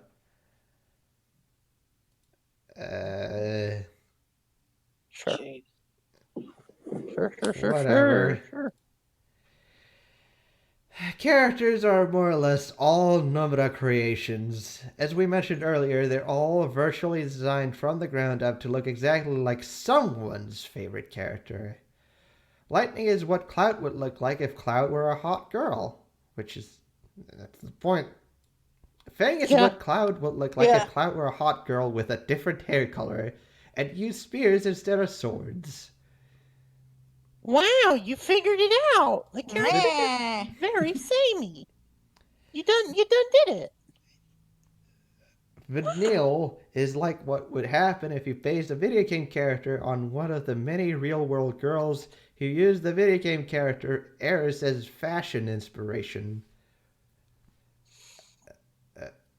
Wow. And here, are you ready for a worse sentence? No. Sage is like Barrett. He's black, he has a beard, he attacks with guns, he has a child. Whoa. Okay. Sage and Barrett, their designs are very different. So very... I'll take your word for it. I don't play different. Final Fantasy because I'm not a nerd. I never played 13, I just watched an LP. Me too. Sure. Nerds. Snow is a big, dumb, cheerful loaf who you'll like if you loved Waka and Tidus. It's almost like there's character archetypes, you fucking dummy. Yeah, Jesus Christ. How do stories work? I don't understand stories. I'm a piss baby. Starting a sentence with "and." Hope is a kid. If you like kids, he's the classic RPG protagonist, dumb kid with a quote-unquote troubled past. Oh my fucking god, who cares? Hope is particularly interesting because he's both a child and a dirtbag, which is accurate. A combination we might have never actually seen in a game before. He whines and moans his way through the entire story before turning on a dime and becoming the optimistic one. Duh. Of course, that was going to happen. We haven't hated children this much since the last time we went to an American supermarket. Really? I live in Japan. We're Tim Roger. We live in Japan. Hi, I'm Tim Foxner here. With Pixar Perverts, today I have Tim Rogers with me. And I'm Tim Roger too. And you could be Tim Roger as well, except not as smart. I said so. In this article I've been reading for the past 3 hours. 3 hours? What? We're 90% certain that these characters all started as completely unsolicited sketches. Tetsuya Nomura drew up a character and went, yeah, here's the character, and gave it to his assistant. His assistant took the sketch to the character modelers. Who is this? The 3D artist asked. What's his job? What's his motivation? How tall is he about? Do we have a drawing of what the back of his outfit looks like? Does he have a name? I got a Leica. The assistant delivered these questions to Mr. Nomura, who was in the middle of ironing his favorite and only t-shirt, the one with the gothic crucifix and maybe 14 1,000 words of gibberish script all over it. Oh god, someone make him a t-shirt out of the text of this review. And thus, buck naked from the waist up, covering his man boobies in shame, he heard the question and then promptly fired his assistant and hired another random member from his fan community on Mixi. There's a link. It goes to mixi.jp. I got the metronome. Probably one of my least favorite items. Sorry, I'm still playing Gungeon. Yeah, you're playing a good game. That's a great way to I'm out of survive this pretzels thing. to eat. Oh. Maybe a week later, he told his new assistant, oh yeah, this guy isn't one of the heroes. He's just like a guy. This guy, though, the mister continued 4 days later, he might be a main character. Here's the worst way to start. Here's one of the worst ways to start a paragraph. You ready for it? Sure. A recent story on Kotaku.com, and there's a link. Recent story on Kotaku. Supports our hypothesis. Oh, boy. Why did they hire this guy? You don't have to click. We'll explain it. As if this wasn't long enough. A producer of Final Fantasy XIII explains that there was enough discarded content from Final Fantasy XIII to make a whole other game. Which is inaccurate. There's enough for 2 other games, he said. Just correcting Tim there. The content in question is mainly levels, gameplay areas. That's a real huge red flag right there, seeing as these levels or areas in Final Fantasy XIII are first and foremost venues for monsters to appear, and seeing as how monsters are selected for how niftily they clash against the background graphics, seeing as how the majority of the minor in-game cutscene dialogue consists of main characters discussing things no more detailed than, what are we going to do? Shit tank. We have to survive. We have to fight. We have to fight them. It's quite pitifully obvious that none of the scripted dialogue or level events had anything to do with the player character's current location. This is the kind of thing that we, as a marketing/PR person, always tell game companies to never ever say in interviews. Fucking obnoxious. We as a person. Fuck you, Tim Rogers.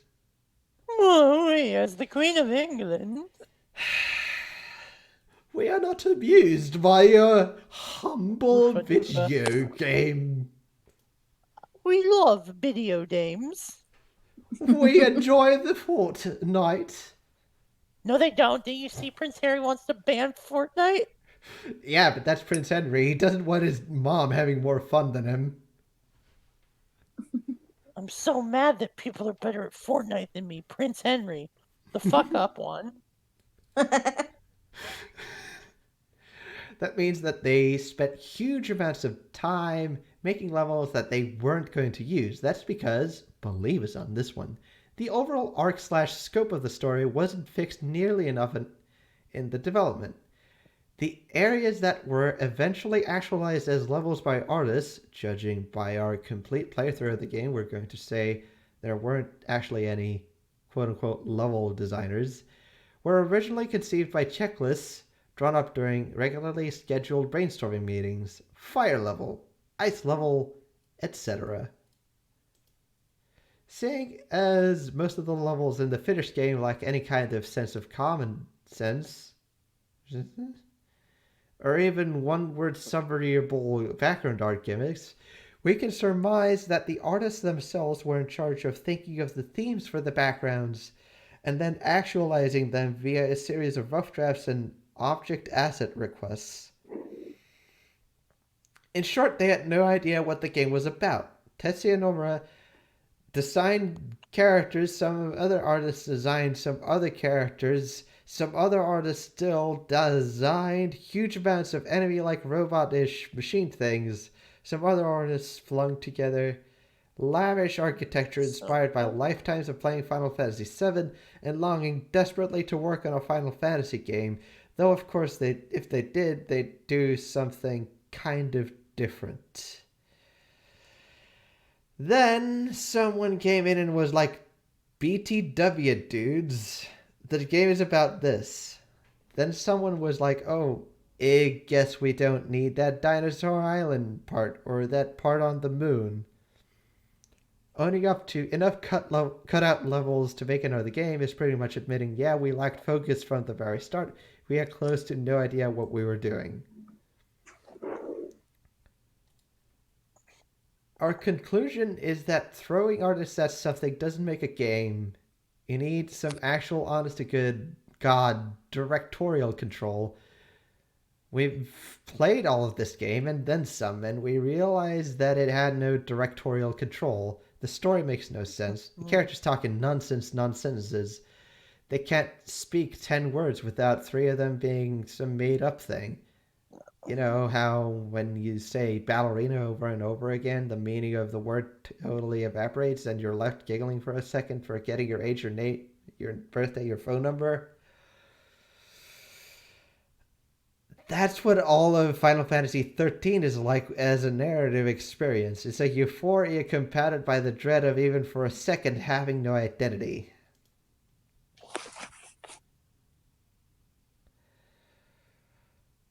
It's so obvious that what they're doing that is scary. They're building an audience. They're hooking the kids while simultaneously making the adults remember what they liked in the past. That's why we have a kid, an older gentleman, 2 hot girls, probably the 2 hottest girls in any RPG ever. Bolded, discuss. Don't really. That's a bold claim. That's a bold claim. Yeah. Mario, Super Mario RPG exists, and Mario's in it.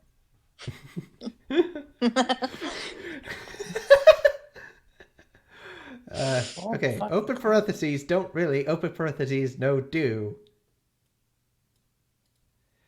The big dumb guy, is he hot? His name is Snow, semicolon, that's kind of dumb.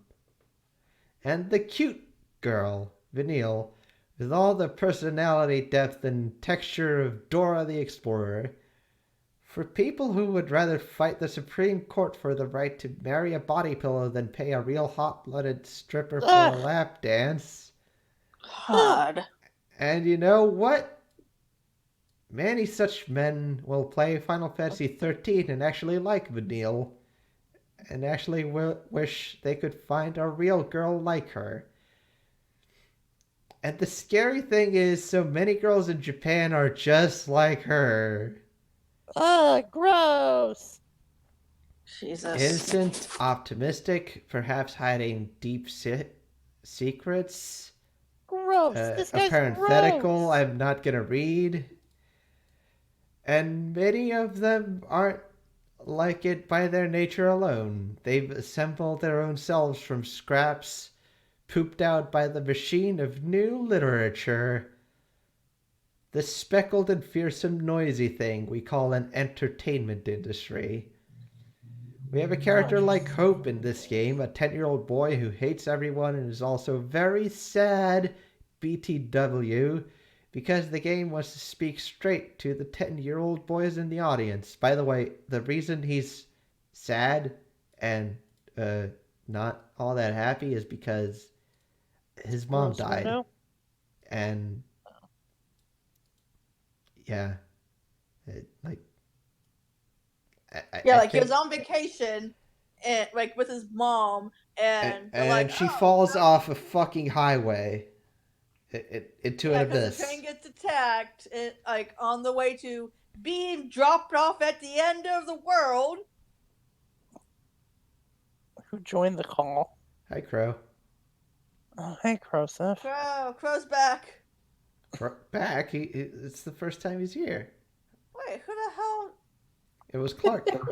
Hi there. Clark. Hi, Crow. Hi, it Crow. going? You should. Joe has been leave, speaking this bullshit for 3 hours now. What's I think going I'm on? dead. Well, What are you streaming? You were streaming before I left. I know, right? Joe's reading the worst review ever, I guess. I'm going to send you the link. It's not the I've had a Wayback real Machine. tough day, so what's going on? Well, see, there's this person. He's called Tim Rogers, and he addresses himself in The plural? The royal we? The plural royal we, yeah. Okay.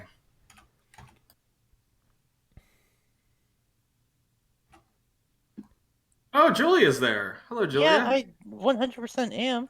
How you doing? I'm doing great. I'm playing Enter the Gungeon. I've been Well- watching Doctor Who because I'm a nerd. Do you like the new season? It was okay.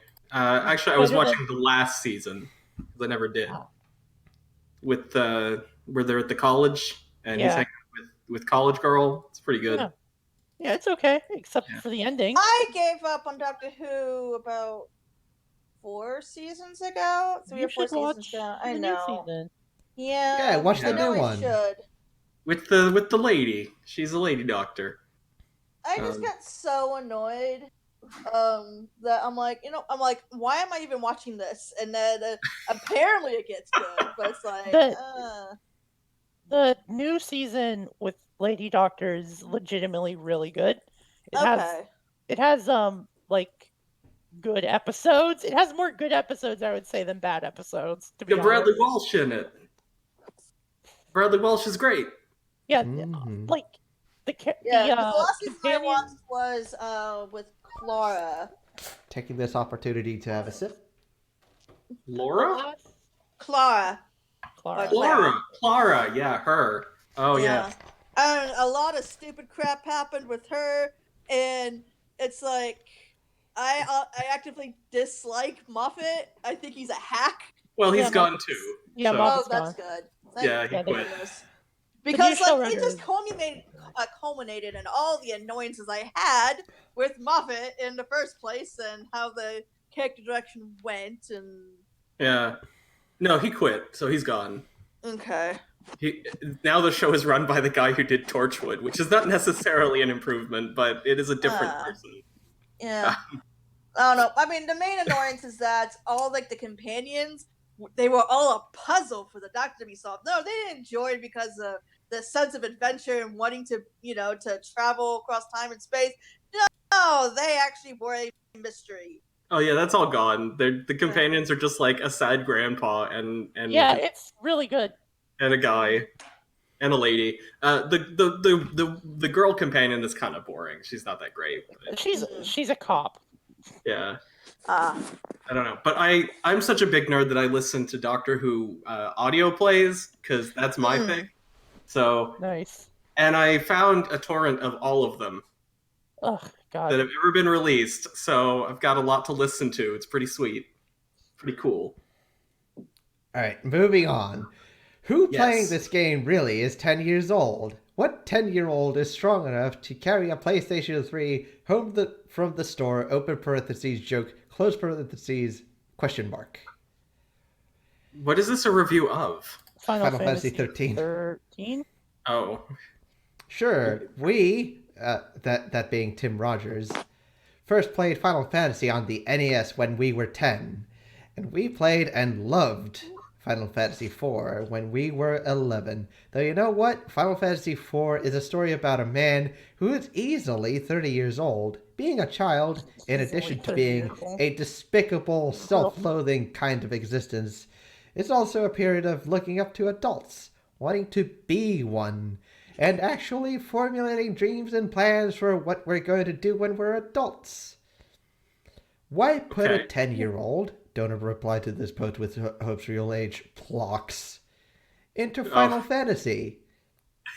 Is it because the hero of Pokemon is always a kid and those games sell loads? But there's kids in Final Fantasy IV. Yeah, there's 2 of them. There's the twins. They're like 6. And they have a cool moment where they save everybody by turning to stone. Like of all the games to pick, he picked the one that has like toddlers in it. Like come on. Yeah. Come on. Did the marketers tell you that appealing directly to the young gamer bracket would make more people buy the game harder and then get hooked on the games and buy them in the future? Let's cut through the bullshit here. We like these games when they're good. Final Fantasy IV was classy as hell. Final Fantasy VI was classy as fuck? Why don't you just try to make an actual good game? We see what you're doing here. You're trying to be Disney. You're going, oh, kids like these animated Disney films, and critics often sing the praises of the jokes that go over kids' heads. So let's just make something that appeals to kids and grown-ups and then talk over everyone's heads with its flipping insane and psychotic nonsense. What? Why can't you just make something for adults? As long as it is good and true and righteous and awesome, and as long as it's not prohibitively sexual or violent or what have you, the best you can do is make something that 11-year-olds will look up to, respect, and devour voraciously. People will accuse us of failing to admit that this is what Final Fantasy games are about now, dude. Say, dude, one more fucking time. They will tell us that our generation is done and that whiny bullshit is what the kids want. It's not what they want. The kids were wrong, not me. It's what the machine has determined will get their money. No, I mean, no. Oh my god. The kids don't know what they want. We're supposed to show them what's good. No, you aren't. Let them be kids. Let them like what they want. Yeah. To be fair, Final Fantasy XIII is not great. No, it's not a great experience. Yeah, but this weird ageism shit is just so fucking gross.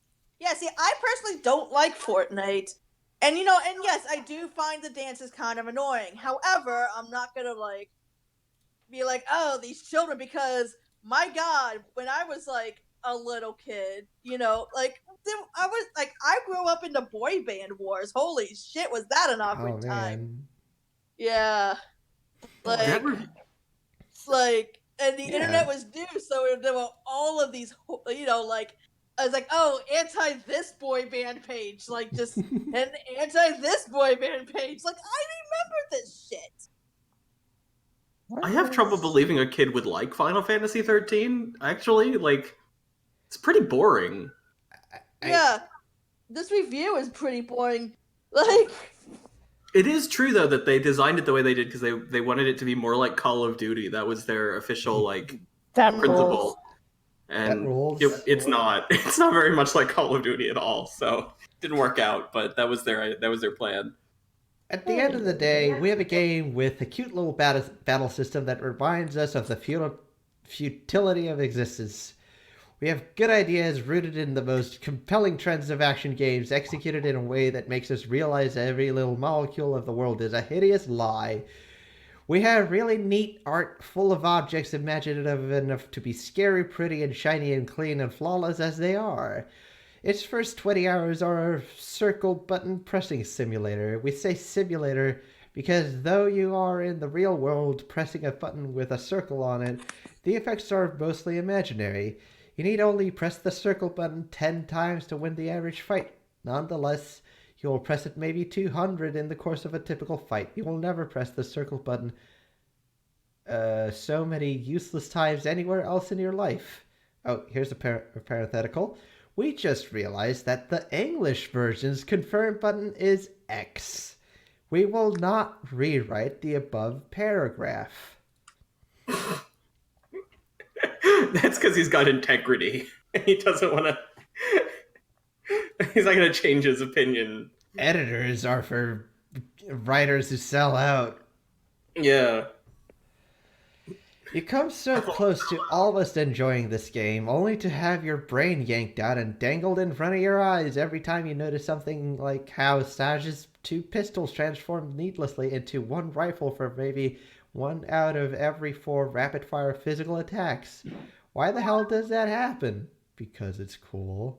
Who would make a gun that does something like that? Because it's cool. Did the planner who threw that idea out on the whiteboard even think about how something like that would work in the real world? No, it's just cool. It's just cool. Sage's 2 guns forming on 1 gun is cool.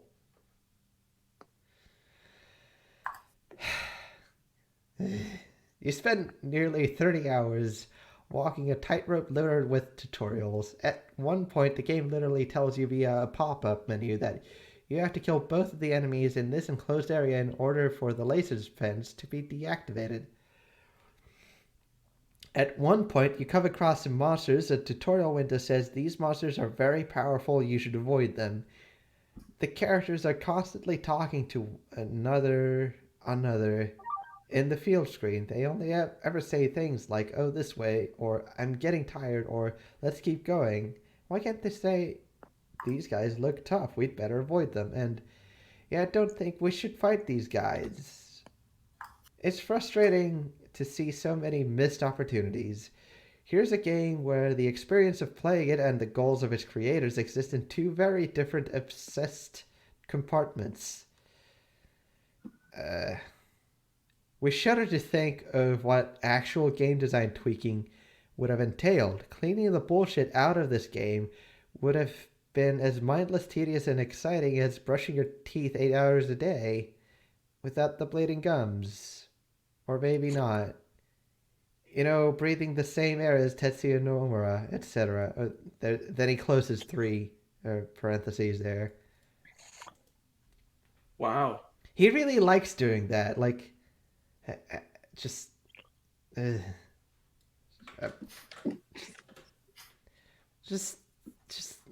don't. Wow. This is not. He really hates Final Fantasy XIII. Yeah.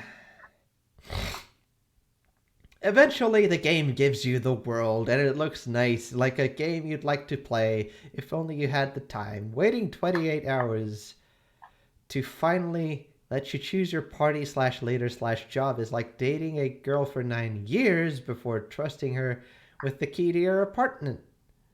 During the time you spend with this game, you will utter sentences like, he has a pretty uncomplicated blaster crystarium.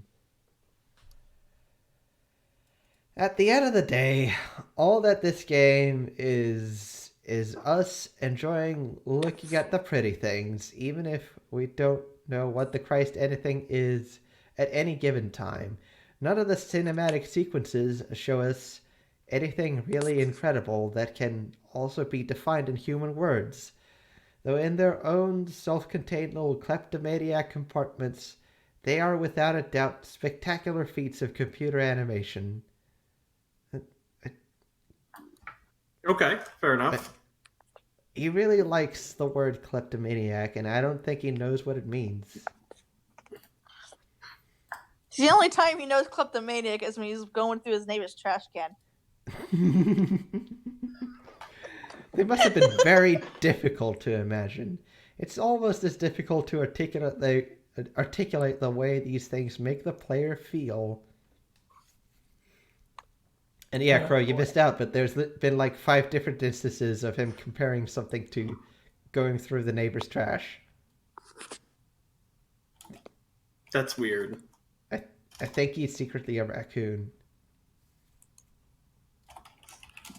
Every once in a while, you duck into your spam mail folder just to see if anyone real has emailed you, and it accidentally got sorted there. The best bits of Final Fantasy XIII recall the feeling of seeing a mail from someone long forgotten in your spam folder, and then you click it, and all they're doing is asking for money. The only lucky feeling that washes over you is years later when you run into the friend at a party and he is a multi-millionaire, and he says, "To think, years ago I asked you for money." And you say, "Did you? Via email, was it?" And it says, "Yeah." And you could say, "It must have gotten into my spam folder," and not exactly be a liar. Or let's say this. The gloryful CG of Final Fantasy, coupled with the experience of actually playing the game portion, gives us a stunning glimpse of a future where there is no food, only vitamin-injected cotton candy that comes with 3 flavors: sweet, spicy, and not sweet. By putting numbers on the end of the titles of these games, you are inviting people to go back and play them years after they're sequeled. how is this one going to look? We're pretty sure that it's possible to make a game that looks as good as Final Fantasy XIII. The proof is that they made Final Fantasy XIII. Here it is. Here's hoping that another game, maybe even a Final Fantasy, will come along that bests it the way Final Fantasy VI did Final Fantasy. It is with hope that we give this game the score we are giving it. Hope that someday we'll be able to look back and laugh at it. Right now, today, however, it's not quite hilarious. Okay, okay, friends, watch out. This is the final paragraph. Oh my god. The music, by the way, is nice, if sparse. The battle theme is great in all its variations. It definitely sounds like a piece of music that one man worked on for literally 3 years. The lead is a blend of guitar, viola, synth, and maybe 60 other instruments, just warbling and squealing on the verge of dissonance. Some of the music is real Sonic Adventure-style bullshit. Hey, fuck you! Sonic Adventure's soundtrack is great, and I will not have one slight hurt against it. Is this still part of the review? No. I'm angry at Tim Rogers for not liking Sonic Adventure's soundtrack. He didn't go into some kind of mental break. How fucking dare I say that to myself? Sonic Adventure. Wow. Yeah, I get that this definitely feels like that break would belong. One quote-unquote song literally features a girl saying, "Take me to the rainbow, find another future." God, that's lame, he says, living in Japan. Have you looked at translations of Japanese pop lyrics, or any lyrics? They're bad. They're real bad. That's the chief problem in the music in this game, and in the everything in the rest of the game. Just too much shit. Too much facade. All they're concerned with is appearing complicated, which is simple people speak for sophisticated. We need a Final Fantasy game with a battle system more suited to simple, hard-slamming, drum-heavy, stoner rock fight themes. See alternate review below. Japanese internet people near universally blasted the soundtrack for featuring not a single one of Nobuo Uematsu's trademark themes, not even the battle victory fanfare. Like much of the rest of the game, we chalk this up to stylistic risk. Composer Masashi Hamazu quit Square Enix not a month after the release of this game. Gee, wonder why. It made the usual game news outlets. We presume many of the art staff have departed as well. This isn't because the game is terrible or a failure. We liked it enough to play it for over 70 hours, which we shouldn't have done out of sense of duty to the readers of our website alone, or because the experience of developing it was terrible or awful. Hold on.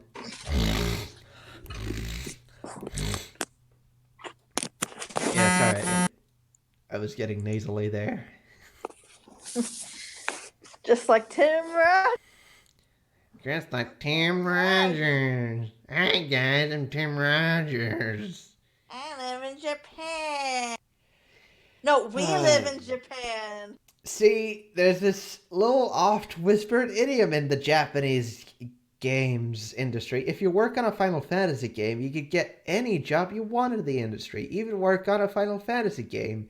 So Final Fantasy XIII might be a game made by people with grander career goals, or it might be the first in a miraculous long series of equally heartbreaking failures. What is he talking about? Signed in uncapital letters, Tim Rogers, and his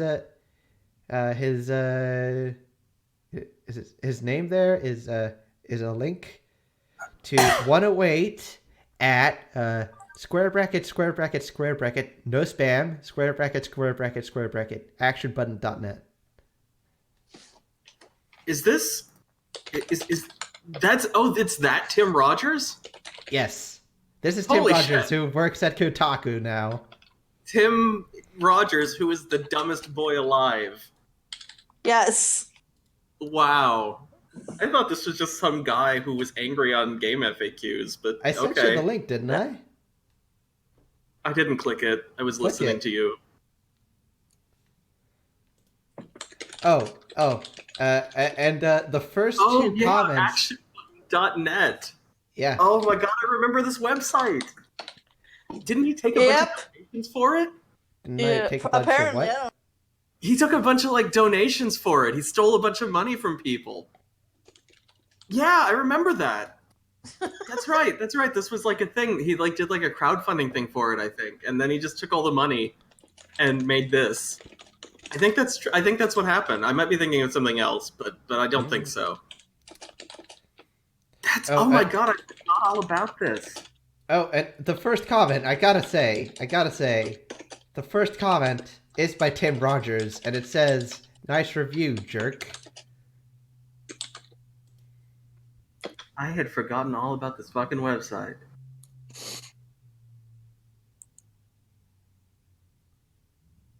Wow. Tim Rogers.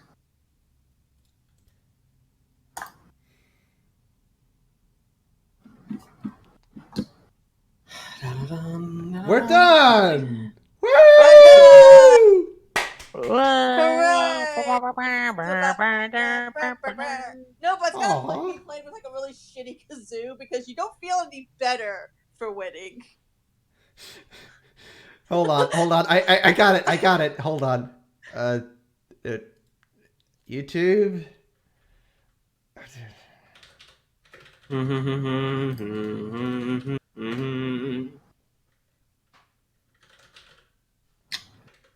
Tim Rogers he wrote an article that's just this endless story of the time he bought an N64.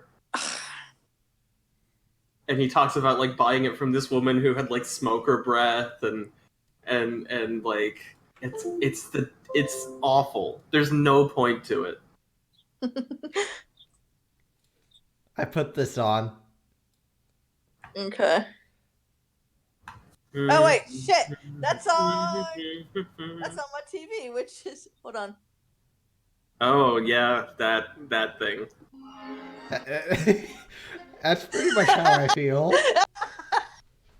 The only music that I remember from Sonic Unleashed is the battle theme because it plays on a loop every time you fight a battle. It restarts is the thing. Every time you fight a battle, it plays the sax intro. Channel. It's just listen to Joe spend 3.5 hours doing a very fucking long review of Final Fantasy XIII, and I feel like my soul has departed into hell. I've been sober this entire time. I know! What the fuck, man? I took the Nintendo 64 into my bedroom. I took it out of its box. I held its controller. I already knew that controller well. I unboxed Super Mario 64 and looked over the manual. Bro, I'm done. I'm done with Tim Rogers. I don't need more Tim Rogers content in my life. Eating corn pops and orange juice.